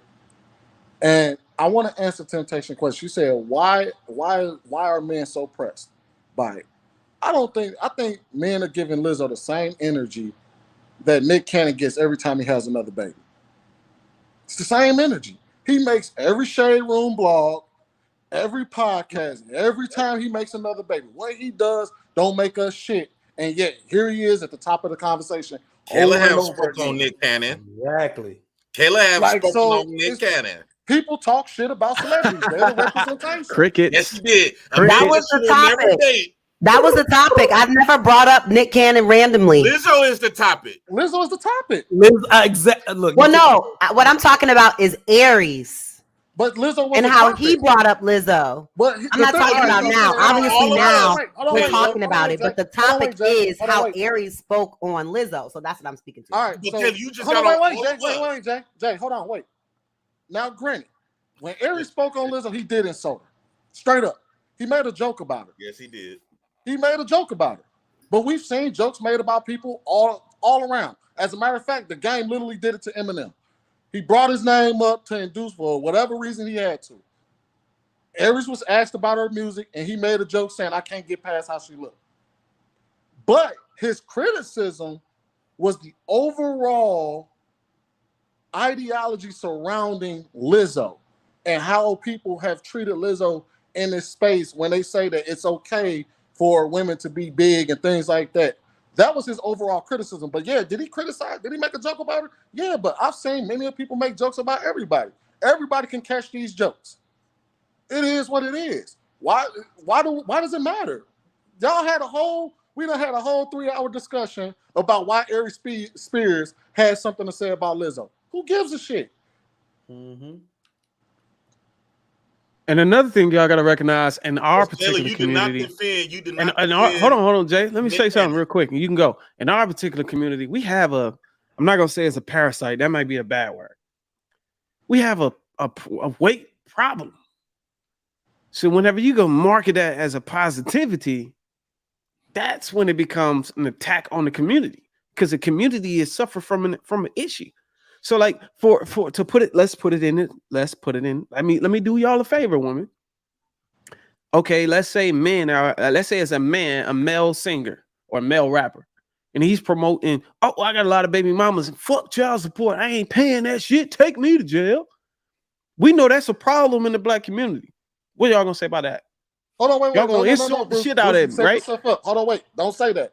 Say if a man was out there having a bunch of babies, a rapper was out there having a bunch of babies, and the men around him, the community was like, oh yeah, have them kids. Fuck child support. Y'all know damn well y'all be sitting there like, come on now, bro. This is not it. Wouldn't nobody celebrate that? They camming off. Would You know not what? none That's a good person point. celebrate that. That just brings it around to what I'm saying ultimately. Like, look, I don't want no bad things to come to that lady. I can't celebrate her at all and what she represents. Can't do it. I mean, we can sit here and try to peddle like you're trying to give the objective truth about what she's peddling. No, she's a part of the same engine that got us here in the first place. She's peddling delusion. She's trying to put herself in the same space as people who've done the work, and she produces no results. Why the hell do you have a Peloton ad if you that big? And she's had it for I think years now. No, it And hasn't been so years. she was It hasn't supposed to been produce. years. It has not Okay, been years. she's supposed to produce results. Where are those shits at? She makes all of us look crazy. What? Really? You know just like what? going to the gym. Oprah was Hey, doing. Oprah Hello? and was doing. What's that? I love bread. What is Oh, that I love damn, Brett. Weight Watchers. Weight Watchers, and she always looked the same. Man, and nobody had don't- anything to say. Kayla, But do look, Now, not- because Kayla, Lizzo when has you a go to the Peloton gym, commercial, we so had now that something. Lizzo has a Peloton commercial, now y'all focused on her results. We had something to When say you go about to the Oprah gym, too. Make get a it stop. what's Make that it dude- stop. What's them? We had Let me be something to clear. say Let me be about clear, Oprah. ladies. Caleb, Ladies, if y'all when don't you go take to the nothing gym from and me get a today, gym just trainer take that this. was Take same this from size me. as Lizzo. I like when fitness companies Listen, have I got- actual people who need to get fit and not fitness models that do other things other than working out. Well, So do I that. appreciate people who actually show real people and real bodies. I don't understand how y'all mad at a fitness company for showing people, I'm not for mad using at it. people who need to Keela, get I'm not fit mad as a at it. representation Only of their thing I product. ask, Please show me. only thing I ask, if y'all don't take nothing from me today, just take this.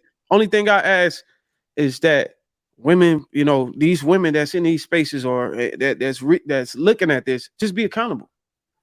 If you're gonna be fat, if you're gonna be a hoe, if you're gonna be a slut, or you're gonna get BBLs and be a teacher in school and all that dumb shit and get criticized saying that you need to be fired because you teach in kindergarten or whatever the fuck you're doing, just have accountability. Look at it the same way that men That's look all at I'm it. asking women Don't to do. complain Just and have some don't ask accountability. for- Do what the fuck don't you ask want, but just have accountability at the end of the day.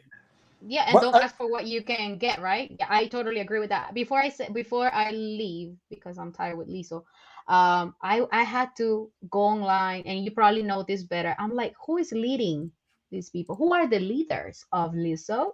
Who is the leader? Who's the manager? A white man. That's what I see online. I don't know if it's true or not. I went on check on who's the manager for Megan, the other, I don't know. I don't even like her. So I'm like, who's the leader? Who's managing these Wait. people? Why Who's you don't like guiding Megan them? Thee Stallion? I don't like her.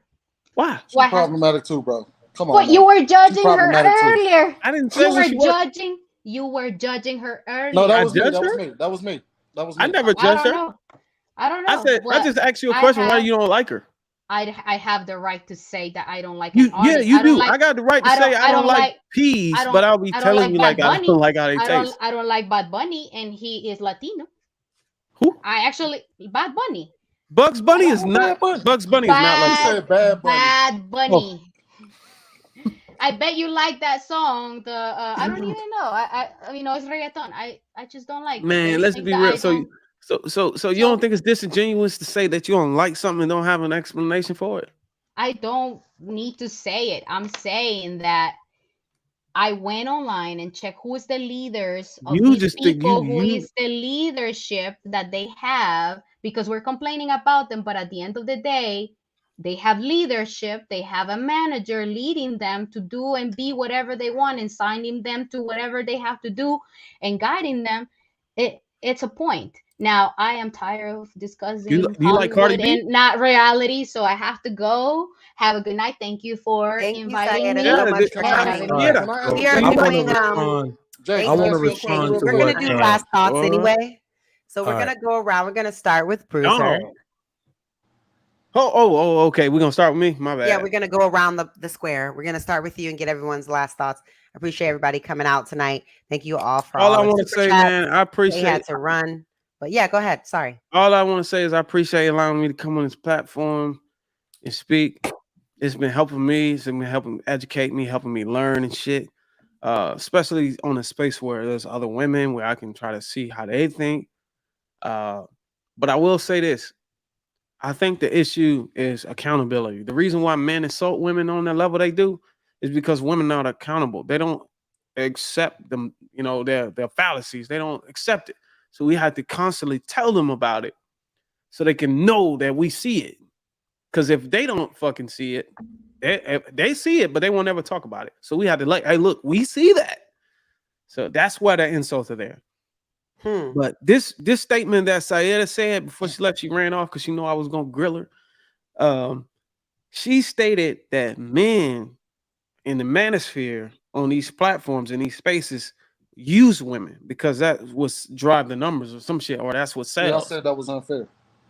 And I said that's not the case. The reason why we invite women on is because we care about their perspective and we want to know how they feel. And we actually, men, the way our behavior is shaped, if we're going to talk about somebody, we want to give the people or the person or anything we're talking about a chance to defend themselves. You know what I'm saying? To have a rebuttal. So we invite these people on the platform and we say what we say and we try to see if they have a response to it. I gave y'all a perfect example earlier when I asked the woman, what does she have to offer a man? And she could not answer it. That's the same thing. That's the reason why we have women on here. So instead of talking about women behind their back, we have them come in the same space to have a conversation with them. It's not using them, it's just allowing them to protect themselves or to defend themselves. That's basically it.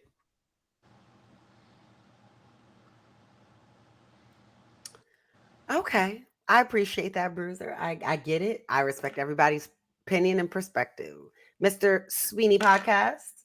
All right. So it's a two-parter. I wanted to answer Jake Prince's question about should Lizzo lose weight. And my answer to that is it depends. If she actually cares about which she has displayed, that she cares about what people say about her, because she get online, she'll say she don't care, but then get online and cry about what people say about her. Or if she cares about how she looks, or if she cares about getting the man that she wants to get. I heard that she's engaged, so that doesn't matter. If she cares about that, then yes. If she don't, no. You can be as big as you want to be. Just accept that, hey, some people not gonna like it. It is what it is. And some people gonna crack their jokes, and you're gonna get these jokes. Just like Mick Cannon, just like what's the dude that shot Megan Thee Stallion? What's his name? Tory Lanez. Allegedly. Tory Lanez. Allegedly, that has not been proven. He get receding hairline Allegedly. jokes. Yeah, allegedly. He get short jokes. He get hairline jokes. Everybody catch these jokes. As a matter of fact, Genuine just caught heat for not looking like he did when he was 20. And there was a whole post that went viral. So yeah, nobody's talking about that on the platforms. But here's the thing. And this is what I wanted to answer Tay's question. She said, and I think I alluded to it a little bit earlier, but I wanted to drive my point home. Why are men being criticized for interneting? This is what we do on the internet. We talk shit. Male, female, or indifferent, we all talk shit about celebrities and everybody else. They're the faces of us. They right in front of us. We talk shit. If you want to answer, if you really want a true answer to that question, go ask the Shade Room why they post 3,000 posts a day. This is what we do. There's gossip blogs, there's podcasts, we do these conversations day in and day out. Lizzo is no exception. It is what it is. We talk shit. That's the simple answer. I ain't even gonna drive the point home that, we worried about how she weight, how she look, and her weight. Who gives a fuck about that? That's her body. But you gonna catch these jokes just like everybody else do. Nobody's exempt. Men aren't exempt, so women aren't exempt. And that's all I got to say about it. Okay, well, let's keep going around, and then we'll let everybody, let the people know where they can find you. Mr. Trigger Mike, your thoughts of the night. All right, interesting conversation. Thanks for having me. I think, as a society and especially in our community, that's why I try to keep it focused on our community discussion and how we want to be represented, especially the men. And as Sweeney, everybody, Bruiser and Jay alluded tonight, the world is just now finding out what we think. I don't know why anybody is surprised. This is barbershop talk. All right. So it really shouldn't be taken as if it's something new that we're trying to portray just for YouTube. This is the way we talk. This is what we want. And ultimately, regardless, this is what Black women are going to have to acquiesce to. If we're going to partner up, you're going to have to at least take into account what we want. So I really want people to stop living in delusion on purpose, because if we're going to accept Lizzo as a figure, okay, that means that ugly women should sell makeup to us. That means dudes with micro penises should be the biggest porn stars. All right. That means a funeral home should have a pharmacy in it. If Lizzo's going to be the beautiful representation of Black women in society, it's not scalable at all. It's not what we should be doing. I personally, I can't stand for the misrepresentation. And one of the reasons you might think that Black men perpetuate this more is because we the only men in the world that have to talk about it. No, everybody else, they just understand this as law, but we the only one that have to bring this to the forefront and negate it directly. So that's all I got to say. Okay, then. All right. Thank you. Moving on to Mr. J. Prince himself. Thoughts of the night. Okay, I'm glad that I agree with it. What Bruiser, Sweeney, and Trigger Mike was saying, and this is another point to Kayla's point. I don't think Kayla would go to a gym and ask for a gym trainer that's the same size as Lizzo. That's one. Two. This is what I just witnessed today and heard today is that women do not like holding women accountable for nothing.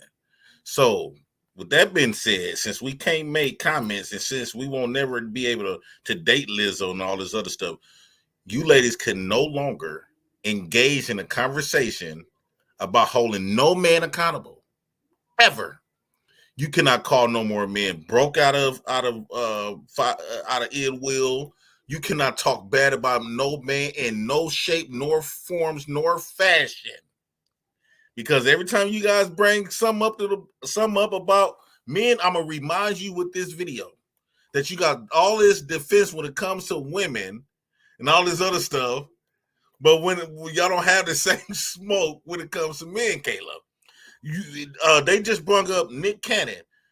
Kayla, you did not defend Nick Cannon. Matter of fact, you even gave your own little 2 cents jokes in about Nick Cannon, but yet you got a problem with Liz. When we talk about Lizzo, why is it that we got to have all of this protection? Don't you know all of this protection for women is very, very dangerous?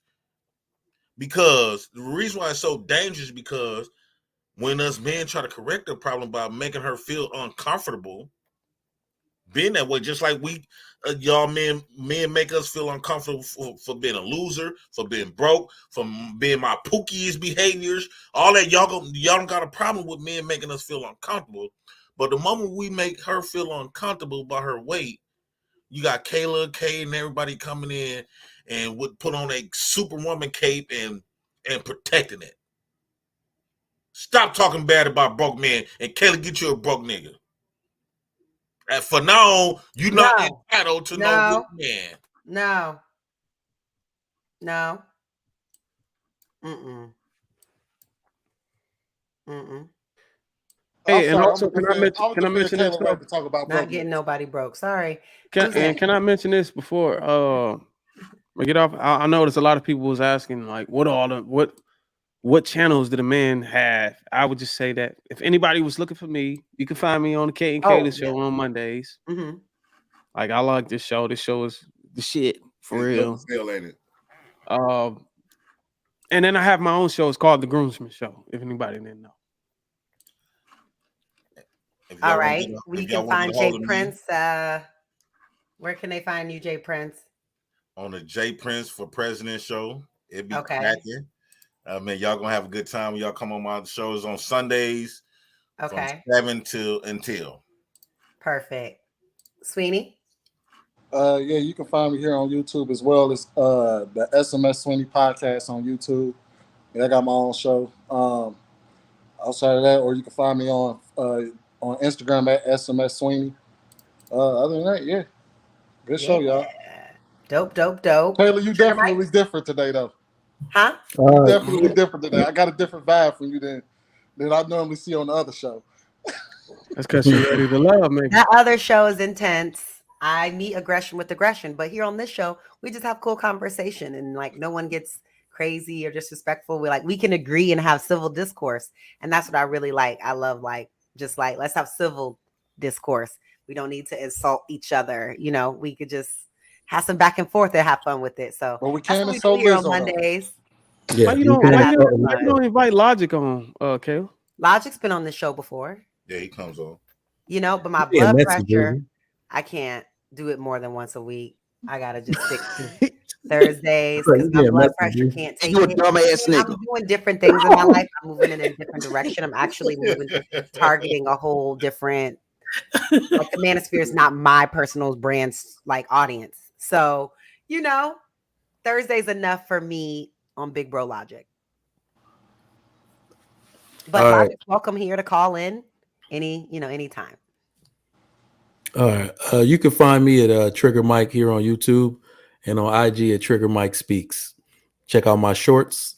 I got a lot of opinions and y'all gonna get them all. All right. That's all I got. Okay. Well, y'all can find Trigger Mike, Sweeney Podcast, Bruiser, Jay Prince at those places. Make sure that you tap in with them. Where can we find Kayla? Well, of course, you can find me obviously here on Lapeef Network, but you can also find look me at Jay Prince with on my channel, Kayla.com. I have my live show on Wednesdays at 8:30. We talk about Ready to Love. Of course, we're going to be talking about the different episodes. This Friday's episode is a lot of Kayla. What time your show come on? A lot of shit happening. What channel? What channel? Make sure that you check it out on Fridays on OWN. What, Jay Prince? I can't hear you. What time do your show come on? It's 8:30 on Wednesdays on Kayla.com on my channel. On Ready to Love. Kayla, I told you. On Ready to Love. On Ready to Love. That's Fridays at 8 on OWN or Hulu or Discovery Plus.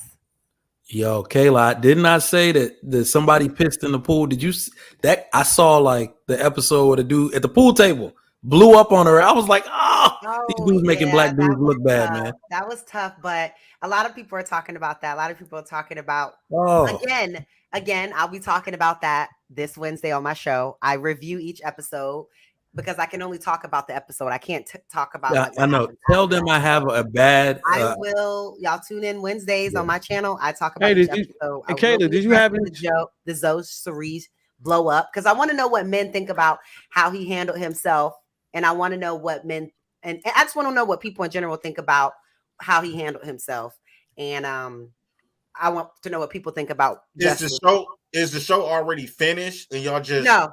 The show's 12 episodes. We only episode 5. Episode 6 comes on this Friday at 8. So y'all can check that out. So you and the show talks about a lot of topics in the Black community that we need to discuss. So it's good. I just wanted to ask you: are you going to shut it down without hitting the super chats? No, I'm going to go ahead and do the new super chats right now before we go.